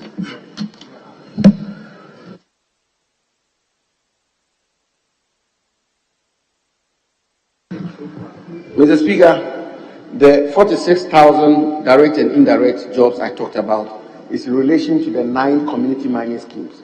Mr. Speaker, if my honorable colleague and friend wants the information in relation to the number of jobs which have been created for the past 3 years, I believe if he posts a substantive question, I'll be more than happy to come and provide the House with the information. Thank you, Mr. Speaker. You have asked a question today, yes. Thank you, Mr. Speaker, for the opportunity. Mr. Speaker, the minister said this sector has created 46,000 jobs, direct and indirect. If you can differentiate the direct from the indirect, so that can be on records. Thank you. I know you can ask your own question. This is just. Yes. Thank you, Mr. Speaker. Commendation, Honorable Minister, for the development of the operational manual. I want to commend you for it. But since its launch in 2019, have you had any forum or opportunity to orientate applicants or the community miners on the requirements of the manual that you have launched in the manual? Because I'm saying this because once there's an opportunity to create jobs, we should do that so that people can put in competent applications. And is there a scheme to respond to applicants regarding applications that have been put in, and about the outcome and the reasons thereof? Thank you. Yes. Is it intended to directly employ people yourselves? Or is it intended that the training government will employ people you have trained? Mr. Speaker, maybe I should just take a second to explain how the community mining scheme works. Mr. Speaker, as I said in my answer, it's community owned, and I don't know, maybe the mines committee, we may have to find an opportunity to visit some of these community mining schemes and operations. It's owned by the community, and everything about it, the investment, the operations, and the rest is owned by the communities. Mr. Speaker, the community mining scheme, in my view, and the expert seems to agree with me, is the panacea and the best weapon we can use to sanitize small-scale mining in our country.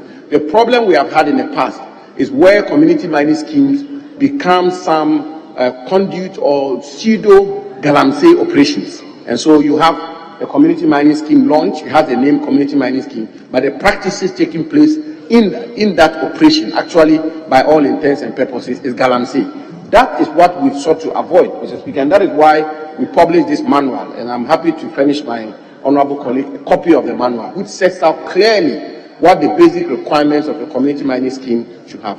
Under the very able leadership of my Deputy Minister, Honorable George Mekuduka, who is responsible for mining in the ministry, a lot of monitoring is happening, a lot of evaluation is happening, and I can assure this House that we are reasonably satisfied as to how the community mining schemes are being established and operated. There's a lot more room for improvement, and we are happy to take proposals from the House as to how we can better the community mining scheme. Thank you, Mr. Speaker. Very well, we'll proceed to question number 416. The name of the honorable member for Domiabra Obum, Sophia Karen Edem Agwaku.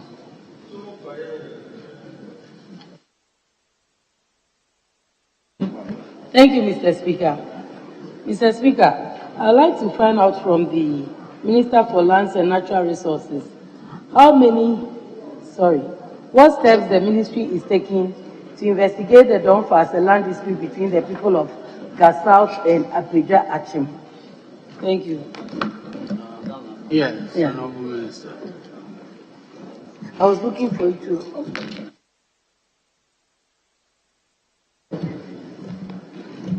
Thank you, Mr. Speaker. Mr. Speaker, the Greater Accra Regional Lands Commission learned of some disturbances over the ownership of land at Dome Foisi through the print media. This said disturbance was attributed to claims of ownership by the Mponuahine of Achim Appiatse in the eastern region over the said lands, which the people of Domiabra Obum also claim to be Ghana lands within their area of ownership. The conflicting claims led to some clashes, which resulted in injury to some persons. Mr. Speaker, as the Supreme Court has consistently held in cases like Matekole and Azagu Kwesichu the first versus Electoral Commission and Attorney General, number 2, 2012, 1 Supreme Court of Ghana Law Report 244, Obroni and Attorney General, 2015-2016, 1 Supreme Court of Ghana Law Report 364, and Akusi Amedeka Citizens Association and Attorney General and Electoral Commission, 2015-2016, 1 Supreme Court of Ghana Law Report 372. The issue of whether a town or a parcel of land falls within one region or another is not just a question of land disputes, but involves the question of the constitutional relations between chiefs and therefore a cause or matter affecting chieftaincy. To quote the words of the renowned Atuguba JSC, as he then was, in the Matekole case, Supra, quote, "It is therefore crystal clear that the question whether Akusi falls within the Greater Accra region or Eastern region cannot be resolved without resolving the nature, extent, and area of the Osudoku state, which clearly evinces a cause or matter affecting chieftaincy. This issue is cardinal, and this court cannot entertain it without entertaining a cause or matter affecting chieftaincy," end quote. Mr. Speaker, the emphasis is mine. Likewise, it is the considered view of the ministry that whether the disputed land in Dome Foisi forms part of Achim Appiatse lands in the Eastern region or Domiabra Obum lands in the Greater Accra region will require a determination of the extent of area of the Achim states or the Gan states, which in the words of Atuguba JSC, quote, "evinces a cause or matter affecting chieftaincy," end quote. Mr. Speaker, Article 273 of our national constitution vests exclusive jurisdiction to determine any cause or matter affecting chieftaincy that struggle between two regions in the National House of Chiefs, with a right of appeal subject to leave to the Supreme Court. Be that as it may, although the rival claims have not been officially brought to the attention of the Lands Commission or the Ministry, we are collaborating with the Eastern and Greater Accra Regional Security Councils to find a lasting and amicable solution to this impasse. I thank you, Mr. Speaker. Yes, any follow-up questions, please? Thank you, Mr. Speaker. Mr. Speaker, in the minister's answer, the minister stated that on the last paragraph that the ministry is collaborating with the Greater Accra and Eastern Regional Security Councils to find a lasting solution to this dispute. Can the minister tell this House the kind of collaboration he is talking about, and how will this collaboration bring lasting solution to the dispute? Thank you, Mr. Speaker. Yes, Honourable Minister.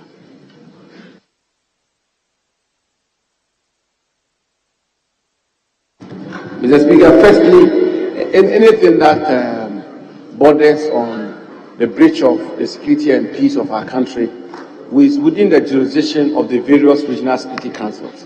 So if there's an issue relating to land and disputation over ownership, and which threatens to breach the peace of the country, the various regional security councils will have to come in. And even once I've established the position of the law, I think it's prudent and it's responsible that the two regional security councils find other alternative dispute resolution mechanisms to make an attempt at resolving this issue. But I will conclude by reiterating and reaffirming the position, the substantive position I've articulated before this House, that based on the case law, a matter like this, if it is not resolved at the level of the regional security councils, will have to be escalated to the National House of Chiefs and perhaps eventually to the Supreme Court.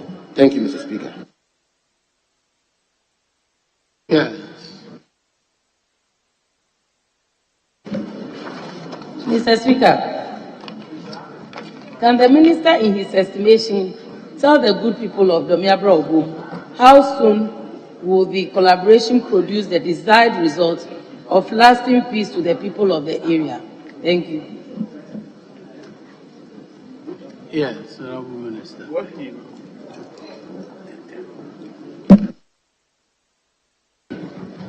Mr. Speaker, with the greatest of respect, I'm afraid I can't give those timelines. I believe that we can put our best endeavors and hope that we can get some results, and perhaps the honourable member can also play her part as a key influencer of that area.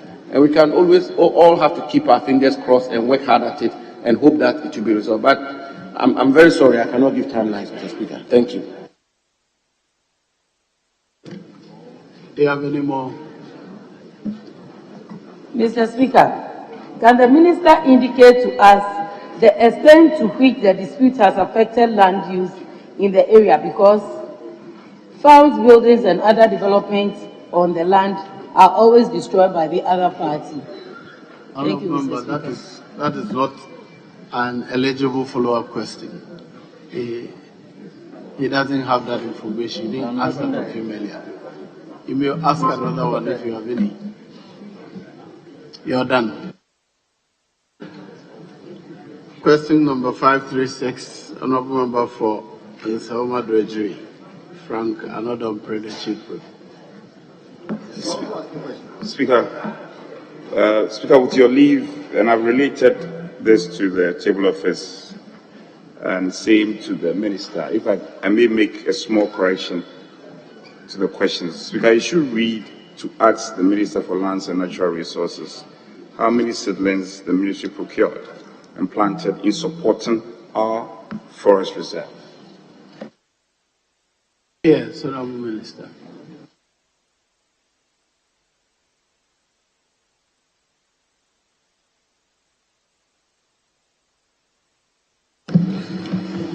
Thank you, Mr. Speaker. Mr. Speaker, forests, referred to as, quote, the lungs of the earth, end quote, continue to be one of our most important natural resources, contributing both to the national economy and the global fight against climate change. Unfortunately, their exploitation has been very unsustainable, leading to gradual loss of the forest cover of our country. From 1900, at the beginning of the 20th century, till date, we have lost over 8 million hectares of our forest cover. Regrettably, Mr. Speaker, over the years, our efforts at restoring the lost forest cover of our country have not been aggressive enough. Between 1963 and 1987, for instance, only 19,300 hectares of forest was cultivated.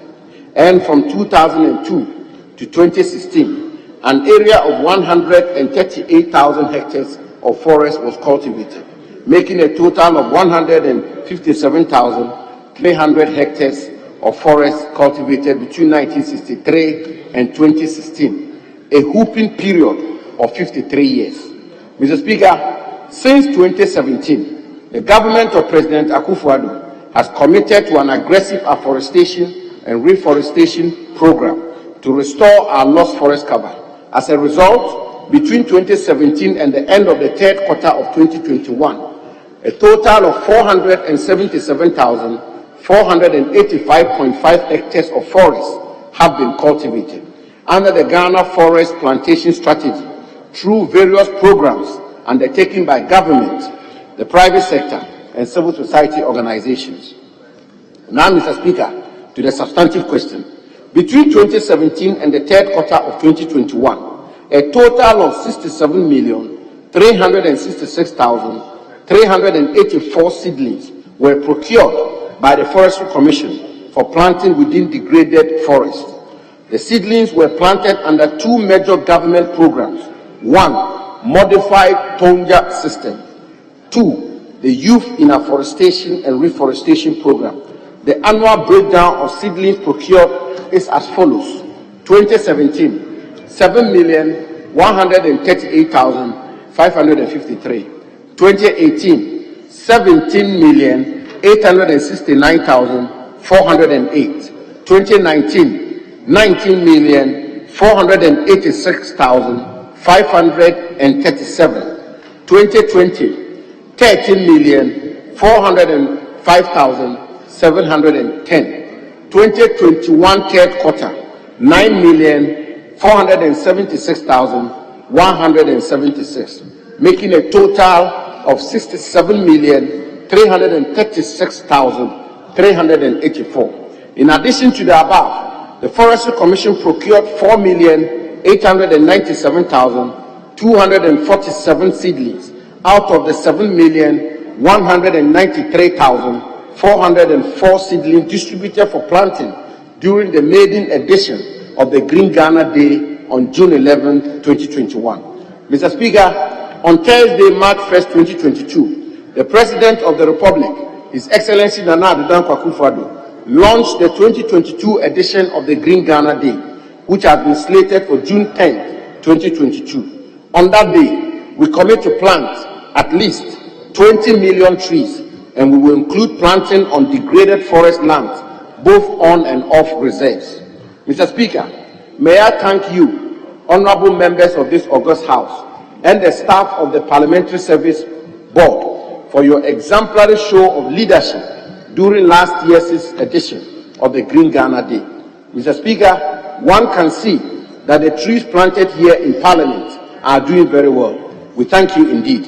May I further, Mr. Speaker, take this opportunity to respectfully call on you and the House to support us on the Green Ghana Day to build a greener future for our country. I thank you, Mr. Speaker. Yes, any follow-up questions, please? Yes, indeed, Speaker. I commend the Minister to start with. Speaker, the Minister's answers, the second paragraph gives a detailed story of how the losses have been recorded over the years. I wish to find out if the Minister has some, and the Minister will listen, choosing my words carefully, if he has some sustainable programs which will reverse this negative trend recorded over the years in terms of forest losses. Yes, Honorable Minister.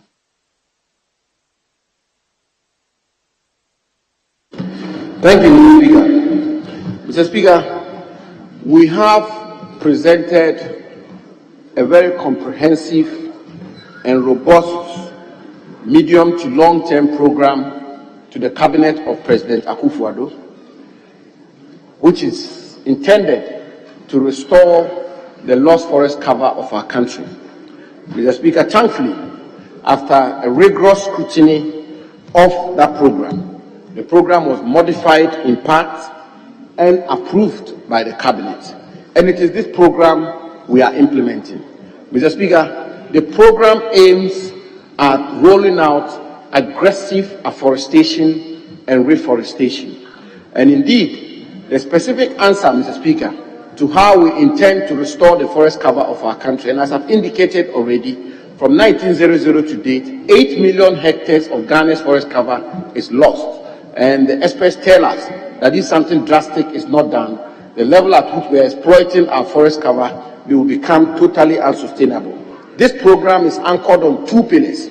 Mr. Speaker, the first pillar is an aggressive afforestation and reforestation program.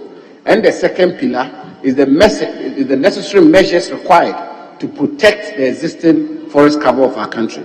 So, Speaker, on the aggressive afforestation and reforestation program, a lot of interventions are being made. The Green Ghana efforts we are making, the planting of trees in farms are ongoing. The issue of getting multinational companies to come in for carbon credit to engage in forest plantations is another one. And of course, I'm sure the House is very familiar with the range of drastic measures we are put in place to protect the forest cover of our country.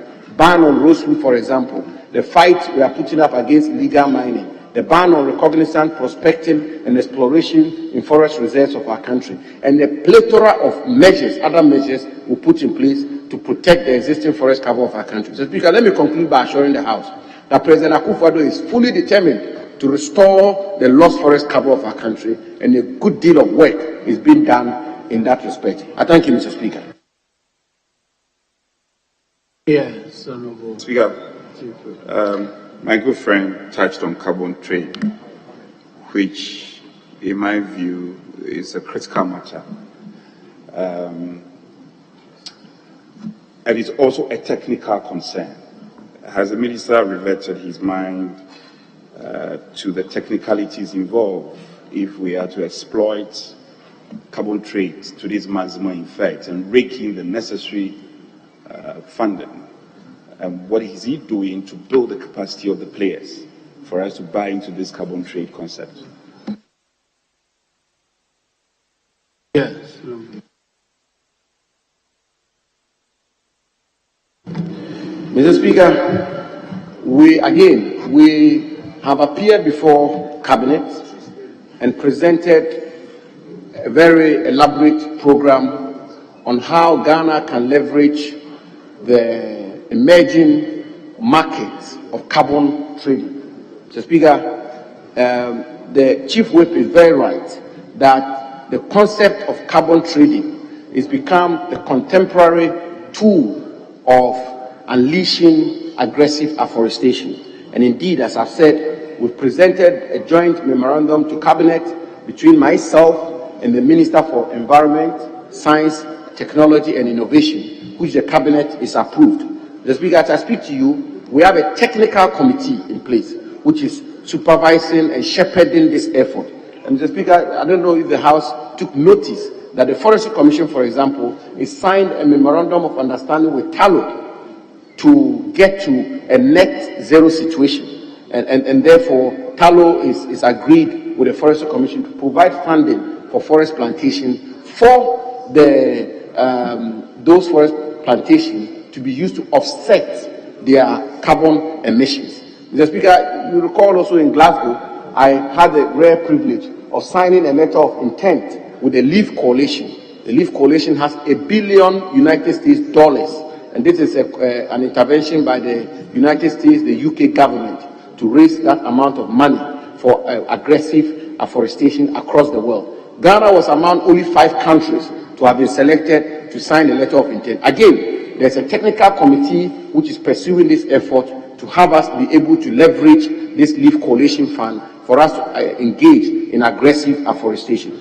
Carbon trading is a major issue, and the government is taking it very seriously. We've put in place the requisite framework to be able to tap into the concept of carbon trading so that we can we can have a lot more afforestation schemes in our country. Mr. Speaker, the House should be rest assured that their government is working day and night on this matter, and God willing, we will restore the lost forest cover of our country to the glory of our country. Thank you, Mr. Speaker. Yes. Speaker, my last follow-up question.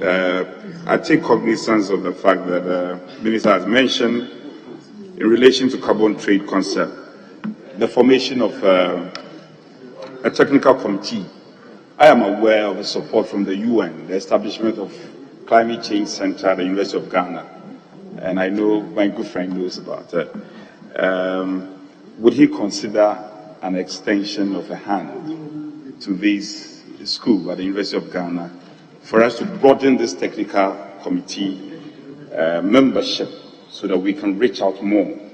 Because the carbon trade concept in Africa is becoming almost like an illusion, and it's been difficult. And I'm sure that if we're able to do this and get the University of Ghana Climate Change Department involved, notable names like Dr. Mantia and co, who are play very good example, could be roving in this concept to broaden the horizon, if you consider that as a plausible option to opt for.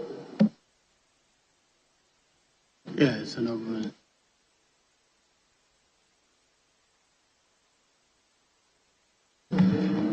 Mr. Speaker, we will be very happy and willing to collaborate with this outfit, and I'll be getting in touch with my leader, and almost immediately we'll establish contact with them. We'll work with them, Mr. Speaker. Thank you. Yes, Honorable Number 4. Mr. Speaker, the Minister in his answer said, in addition to the above, the Forestry Commission procured 4,897,247 seedlings. Mr. Speaker, I want to ask the Minister, does procurement of seedlings automatically translate into trees planted and growing? Thank you. Yes, Honorable Minister. What did you do with the seedlings procured?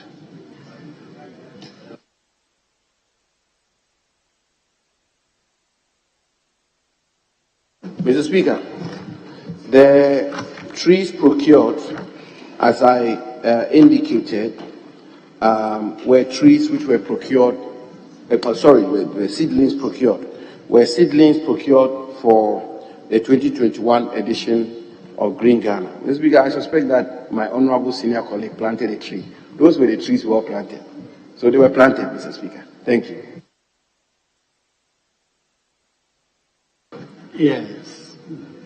Thank you, Mr. Speaker. Mr. Speaker, just following up on what Dr. Kobna just asked. Last year, the Minister in his answer stated that about 4.8 million seedlings were planted during the Green Ghana, out of the about 7.1. Have we taken audit of these seedlings that we planted last year to ensure their existence as we plan to plant 20,000 more? Well, as the Minister, 20 million more. As the Minister may know, planting seedlings is different from trying to sustain it for it to be able to provide the results for which, or the expected outcomes that for which it was planted. So I wanted to know whether we are taking any stock of these 4.8 that we planted. Yes, Honorable Minister. Mr. Speaker, that is a very important question asked by the Chief Whip, and I appreciate his intervention. Mr. Speaker, the report I have from the Forestry Commission is that the seedlings planted are doing very well. Indeed, the last report I got was that some 80% of the seedlings planted during Green Ghana are doing very well and are surviving. Mr. Speaker, in addition to that, they have reports. I'm happy to furnish the House with a report. They provided a full report with the various areas where the trees were planted and how the trees are evolving. Mr. Speaker, in addition to that, I set up a committee, a monitoring and evaluation committee for the 2021 Green Ghana planting, headed by, again, the able Deputy Minister responsible for lands and forestry, Honorable Owusu Bio. And he's been working day and night to ensure that the monitoring is done effectively. So, Speaker, but I have to add that last year we learned one lesson. The lesson we learned was that a considerable number of the seedlings were planted by individuals at places we cannot reasonably be expected to know where they planted them. I mean, so for instance, seedlings were taken to Accra Mall, and people just came and picked the seedlings and went away and supposedly planted them. If they did plant them, we will not be able to tell where they planted them, so we can monitor. And in the worst case scenario, they may not even have planted at all. So, Mr. Speaker, I want to concede that it's a lesson we've learned. And so this year, the operational strategy we are putting together is such that an overwhelming number of the seedlings will have to be planted in designated areas, degraded areas, so that we can monitor them and monitor them effectively. But I want to conclude by thanking the Chief Whip that indeed planting the trees is not enough. In fact, if you plant the trees and you don't look after them to maturity, you are better off not planting at all. And I want to assure the House that this year, with the support of the House, we will endeavor to perfect the Green Ghana Day. Thank you, Mr. Speaker. Yes. Thank you, Mr. Speaker. Mr. Speaker, also, the issue of funding, as my colleague, my majority whip did ask. I know this is more driven by the private sector donations and other programs that they carry. Will the minister be mindful to update this House on the donors and the contribution they made? Because as he geared towards 20 million seedlings, it may even require more resources, so that at least acknowledgement is made of private sector participants who, willingly contributed to the Green Ghana project. Would the minister be willing to update the House with this information? Yes, Honourable Minister. Mr. Speaker, maybe the Chief Whip may have to consider having additional responsibility as a consultant for the 2022 edition of Green Ghana, because that will help.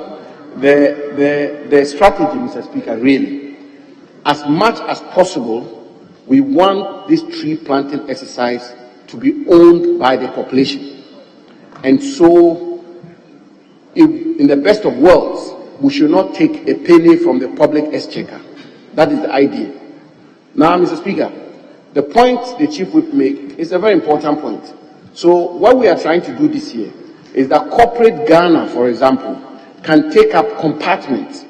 So they can say that in Afforestation, there is a degraded compartment, 2 or 3 of them. I won't mention any corporate Ghana's name, any company's name. But a company says, we are taking these 3 compartments and we are going to go about planting, but the Forestry Commission will provide the technical support and the rest, but they will procure the seedlings, plant the seedlings, ensure that the seedlings mature. And it will go into their corporate books as their corporate social responsibility of their contribution towards the safeguarding of the environment of our country.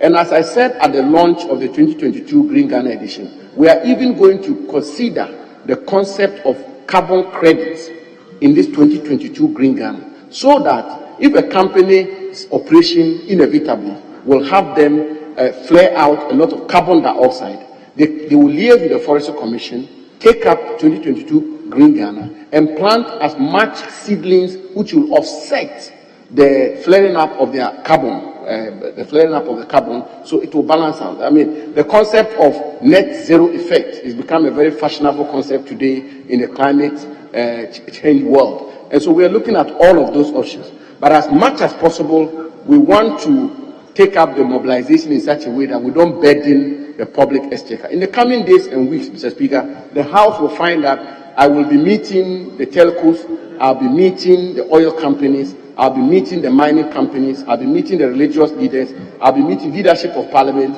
I'll be meeting the security agencies and several other stakeholders whom we believe if they cooperated with us, we can mobilize the Ghanaian people to come out there and make the 2022 Green Ghana edition. Mr. Speaker, in conclusion, today in Appiatse, we are raising the money to build the community by ourselves.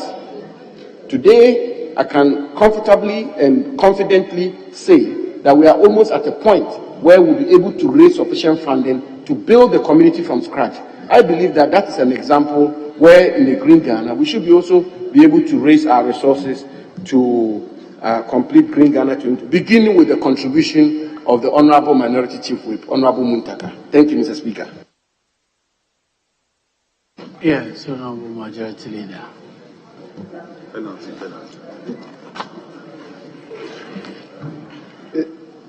Speaker, the account given by the Minister,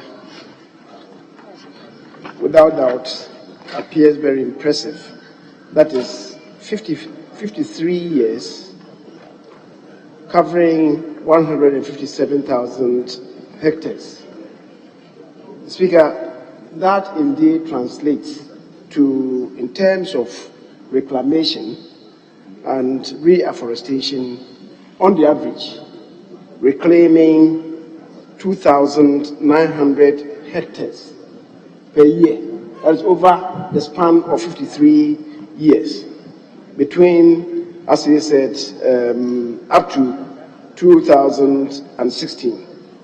Now, beginning 2017, they have reclaimed, indeed reforested, 477,485.5 hectares. That translates to doing 95,497 hectares per year on the average. And that is really commendable as compared to 2,900 hectares. Mr. Speaker, we must commend the Minister. However, he admits, the first paragraph of his answer, that between 1900 to date, we have lost over 8 million hectares of our forest cover. At the beginning of that century, the forest cover was 8.5 million hectares. Mr. Speaker, now we have lost 8 million. And the Minister, by his efforts, is reclaiming 95,000 hectares, 495, almost 95.5 thousand hectares per year. That will translate, in terms of reclamation, 80 years, assuming it is even 100,000. Would the Minister consider, and the effort that he's doing this year, 20 million, Mr. Speaker, would he consider doubling the effort, doing so twice a year, so that on the average, if you are able to do this, it will take us half the time, from 80 years to 40 years. Would you consider doing that at least twice a year if you have lost so much? Otherwise, it will take us, even by its own escalated performance, it will take us not less than 80 years to cover the 8 million that is lost. Would the Minister consider doing this for at least twice a year? Will the Minister consider that? Meanwhile, the second Deputy Speaker will take the chair.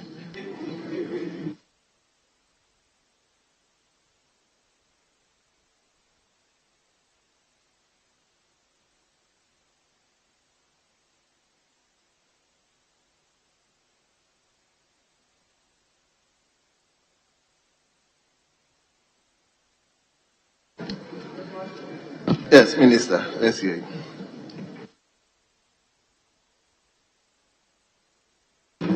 Yes, thank you, Mr. Speaker.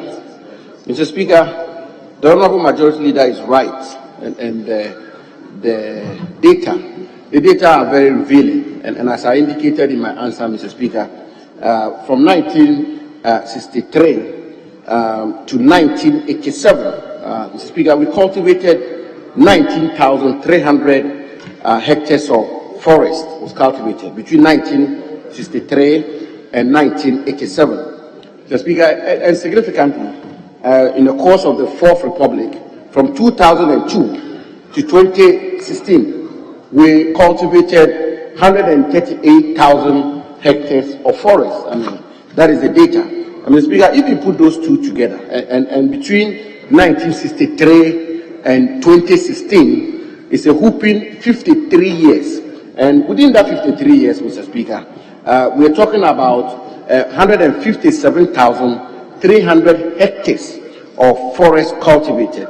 But Mr. Speaker, when you look at the situation from 2017 to as recently as the third quarter of 2021, we have been successful at cultivating 477,485.5 hectares of forest. So if you do a cursory analysis of the data, I mean, you will see that whereas in 53 years, from 1963 to 2016 and 2002 to 2016, we cultivated 157,300, and from 2017 to date, we've cultivated 477,800. It means that we've done 100% within, more than 100% within a space of just 5 years, as compared to a period of 53 years. Mr. Speaker, so we can only be encouraged to do a lot more, and I want to thank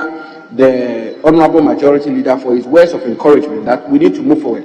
But again, Mr. Speaker, the Honorable Majority Leader is very right in saying that this is not sufficient, and this will not take us to the desired destination and have us achieve our objectives, because at this rate, as is rightly pointed out, it will take us some 80 years to restore the forest cover of our country.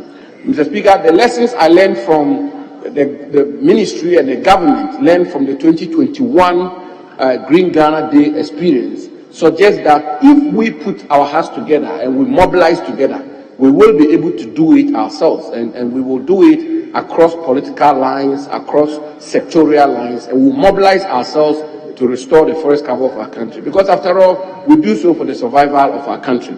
Mr. Speaker, so we take the Majority Leader's proposal in good faith. We will look at it, Honorable Majority Leader, except to say that the 8 million hectares, because of land use, we may not be able to recover or restore the entire 8 million hectares, because a lot of building is taking place, development and so on and so forth. But, Mr. Speaker, we are determined to work for this country, and will continue to do so. Thank you, Mr. Speaker. Honorable members, once the question came from the majority leader, it means we have foreclosed that particular question. We move to question number 537. Question number 537, and that stands. Speaker, thank you for the opportunity. I respectfully rise to ask the Minister for Lands and Natural Resources the systems and measures the Ministry has put in place to facilitate the acquisition of land for the Tema-Akosombo Railway Development Project. I thank you, Speaker. Yes, Honorable Minister.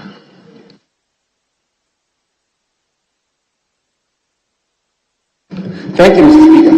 Mr. Speaker, the site for the Tema-Akosombo Railway Development Project has already been compulsorily acquired by the government under the state lands, Afienya, New Akradi, Greater Accra and Eastern Regions, site for single standard gauge railway line, Ghana Railway Development Authority Limited, Instrument 2018, EI-10.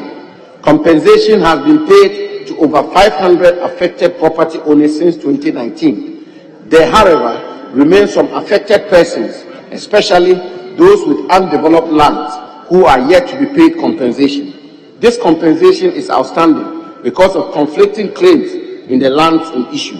The affected persons have been duly notified and have been assisted by the Lands Commission to resolve the conflicts to enable compensation to be paid.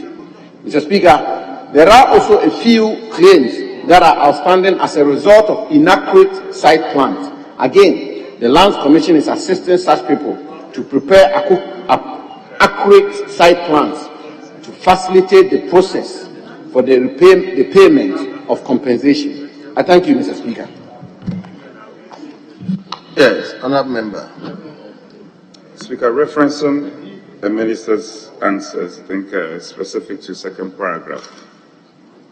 The delay in dealing with conflicts related to payments of compensations. I pick up a report that is dragging on. What will the minister do to expedite action on this to ensure a speedy payment of these compensations involved? Yes, honourable minister.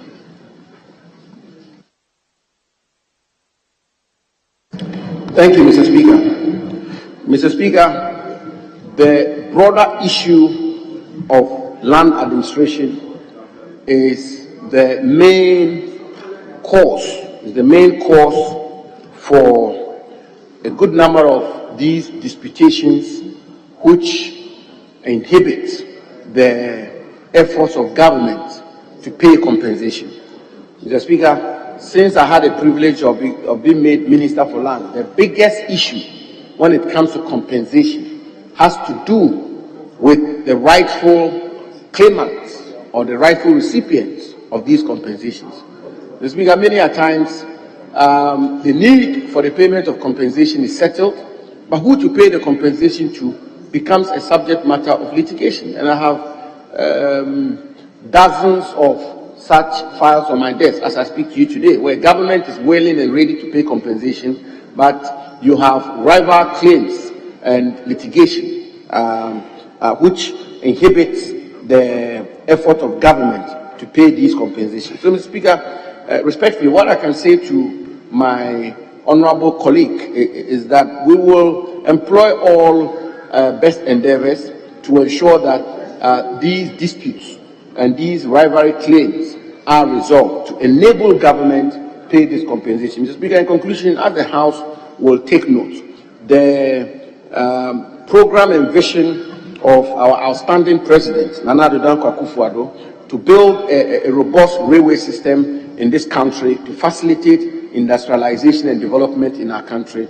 is primordial and it's overarching, and therefore for us to be able to make progress, these compensations ought to be paid. I assure the honourable member in the House that we employ all best endeavours to ensure that we resolve this particular matter. I thank you, Mr. Speaker. Yes. Speaker, I've exhausted. Leader, I'll come to you. I've exhausted all outstanding supplementary questions for now. You're okay? Yes, I am. Very well. Yes, honourable member for Sauda. Speaker, thank you very much. The minister, in responding to this question, did say that some of the claimants are still not paid because of some factors. Would the minister be kind enough to tell this House how much has been paid to those who are identified and verified? I thank you. Yes, honourable minister. Mr. Speaker, I'm afraid this may have to elicit a substantive question, and when that is done, we'll provide the House with the necessary answers. Thank you, Mr. Speaker. Yes, now, Leader, let me come to you. Mr. Speaker, the minister in his answer, and as followed up by the Honourable Whip.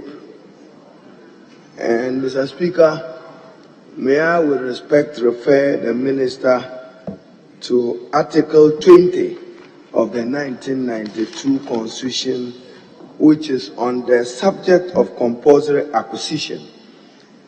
And Mr. Speaker, to further ask the minister, re-echoing what the Honourable Anodonpre asks, one of the preconditions for compulsory acquisition is the prompt payment of fair and adequate compensation.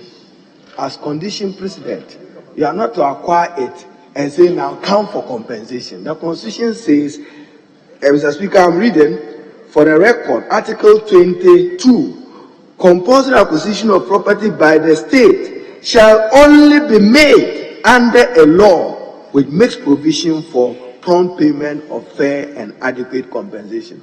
Mr. Speaker, information available to us, I don't know whether the minister is aware, is the delays at Lands Commission in reviewing matters relating to this compensation. So the red tape of bureaucracy associated with this, we also need him to resolve it.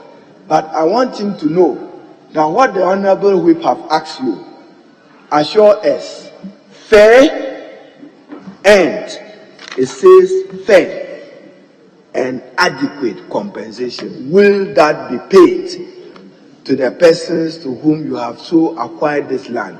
Because you have just indicated, Mr. Speaker, further that he has difficulty knowing who to pay to.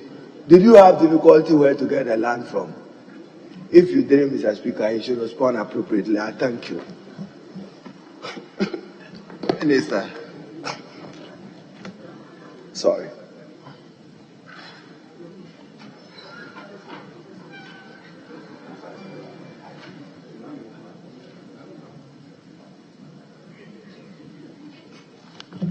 Thank you, Mr. Speaker.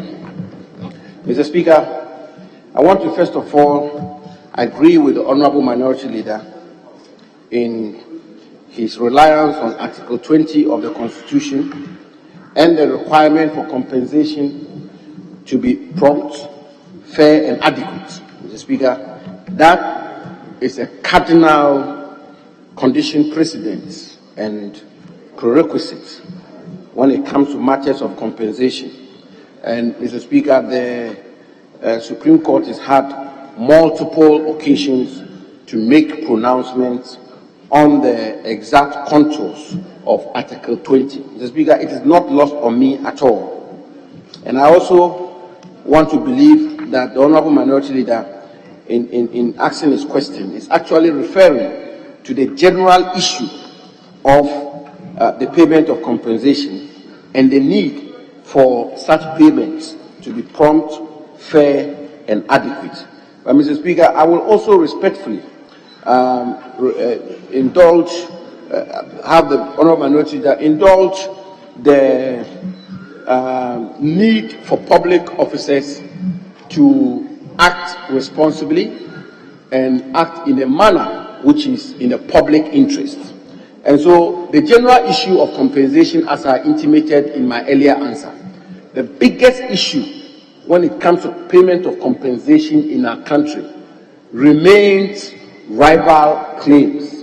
And that's a real issue that we have to be very frontal about, where the need for compensation has been determined, the quantum has been determined, the money is being made available, but at the point of payment, you have rival owners and claimants, and therefore, as minister who has to act responsibly and who should not act capriciously and act arbitrarily and say that regardless of the disputations, I pay to this person or that person, the minister is required respectfully, Honourable Minority Leader, Mr. Speaker, to ensure that those matters are sorted out before compensation is paid. And I've been speaking to this matter this passionately because that's the biggest headache I've had since becoming minister, where we are willing to pay, in your words, prompt, fair, and adequate compensation. But you have 3 or 4 gates, royals,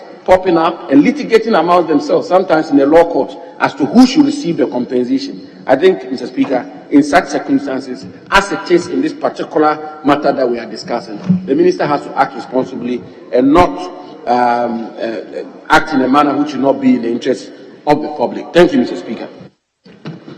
So Honourable Minister, in the matter of making sure that the multiple claimants are sorted out before you pay, if it happens that the delayance has become too long, will you review the volume or the quantum of money?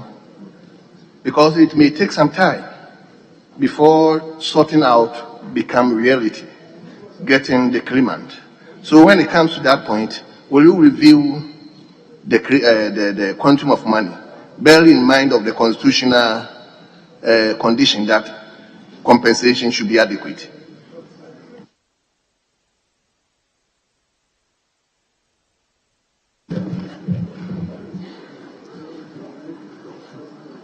Mr. Speaker, thank you very much for that question, and truly I'm excited about the question you've asked because it's an issue that is of great public interest. Mr. Speaker, fortunately for us, the new Land Act 2020, Act 1036, has provided that where compensation is being established and there are issues of litigation as to those who are the rightful recipients, those compensations ought to be escrowed. And therefore, it doesn't occasion additional financial burden on the state. And they are escrowed in a responsible, prudent, financial manner so that interest can accrue on them.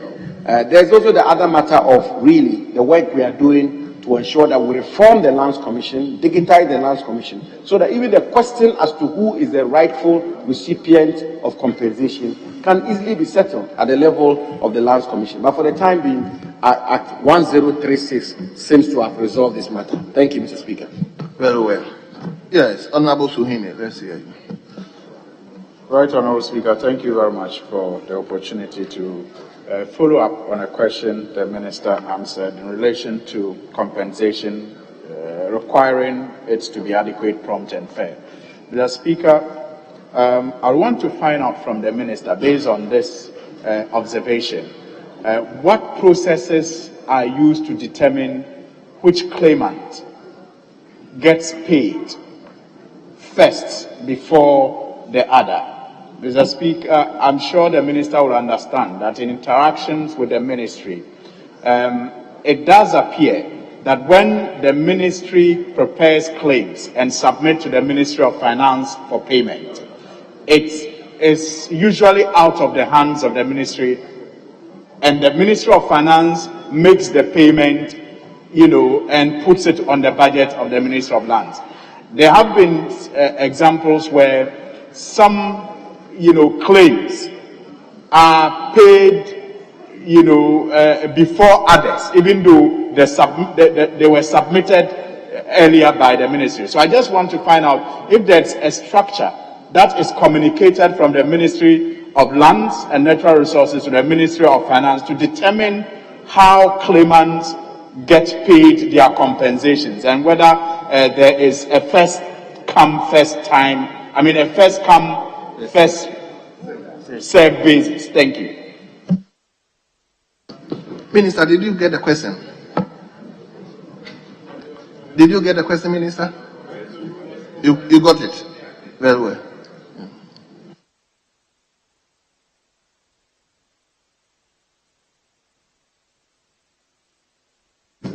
Thank you, Mr. Speaker. Mr. Speaker, the import of the question is,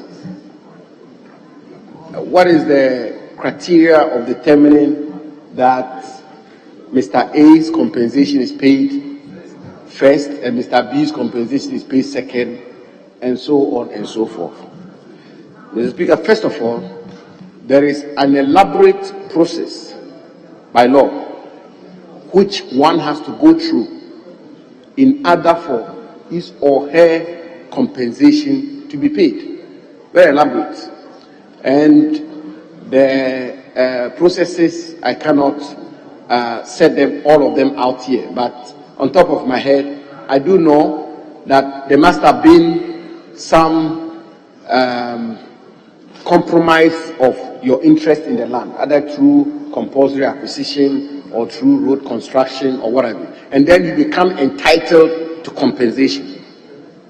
There is the issue of the land valuation division of the Lands Commission, where you have to go through that before a report is brought to the minister, and the minister will have to go to Parliament, will have to go to Cabinet for Cabinet approval, and it's after the Cabinet is given an approval that the minister will forward the compensation to the Ministry of Finance or the Minister for Finance for payment.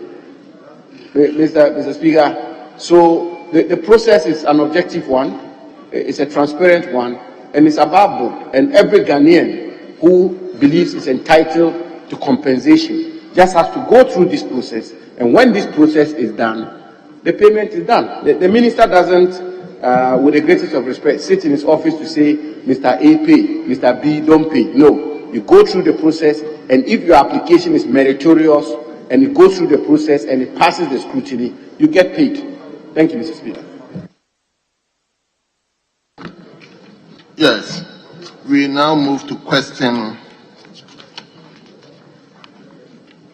number 539. Question number 539. And the question stands the name of a member for the group. Honorable Kwame. Right, Honorable Speaker. I crave your indulgence to step down this particular question, relying on Order 67(1)(c), which reads, no. Order what? 67(1)(c), which says that no question shall be asked which raises an issue already documented, decided, or which has been answered substantially during the current session. Mr. Speaker, the import of my question is to request the Minister to provide specific details of land transactions that took place between 2017 and today in Accra. However, in the transmission of the question to the table office, it appears the rendition remained what it used to be, which he previously answered. So with your indulgence, I want to step down this question. The substantive question has since been filed, and when it gets to the Minister, I hope he'll be able to come and respond to that. Thank you, Mr. Speaker. Very well. Very well. On that note, Honorable Minister, on behalf of the House, I would like to thank you for attending upon the House to come and answer questions. You are hereby discharged.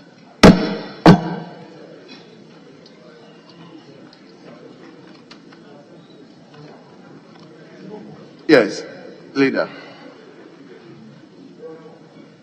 Speaker, I guess we can adjourn to tomorrow.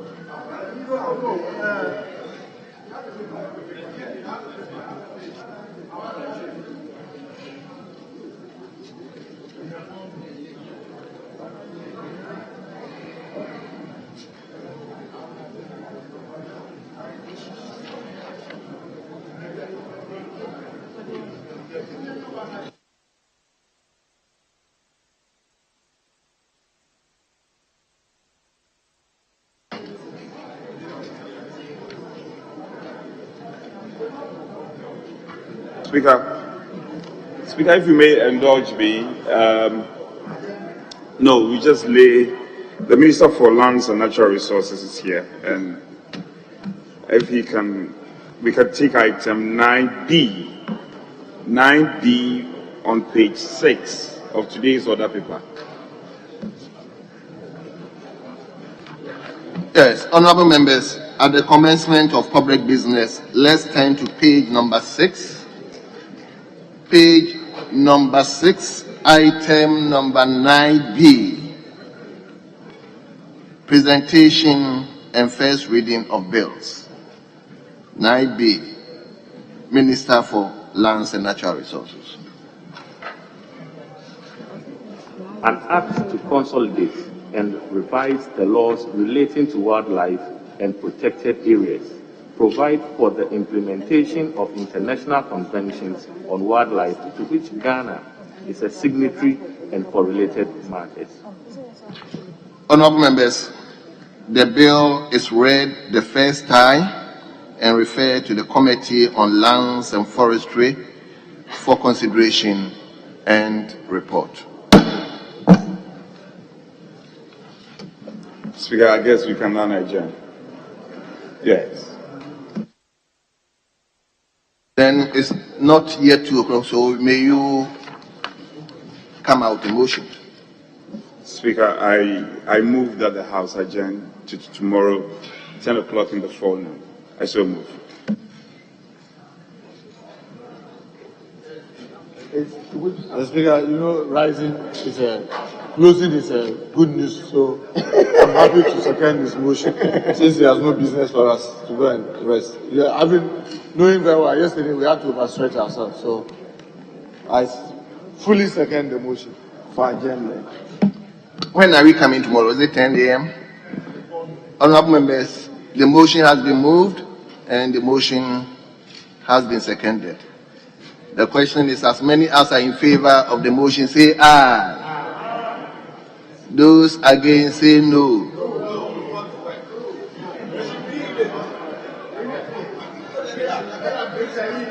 I'll take the question again. As many as are in favor of the motion to adjourn to tomorrow, say aye. Those against the motion, say no. Honorable members, the ayes have it.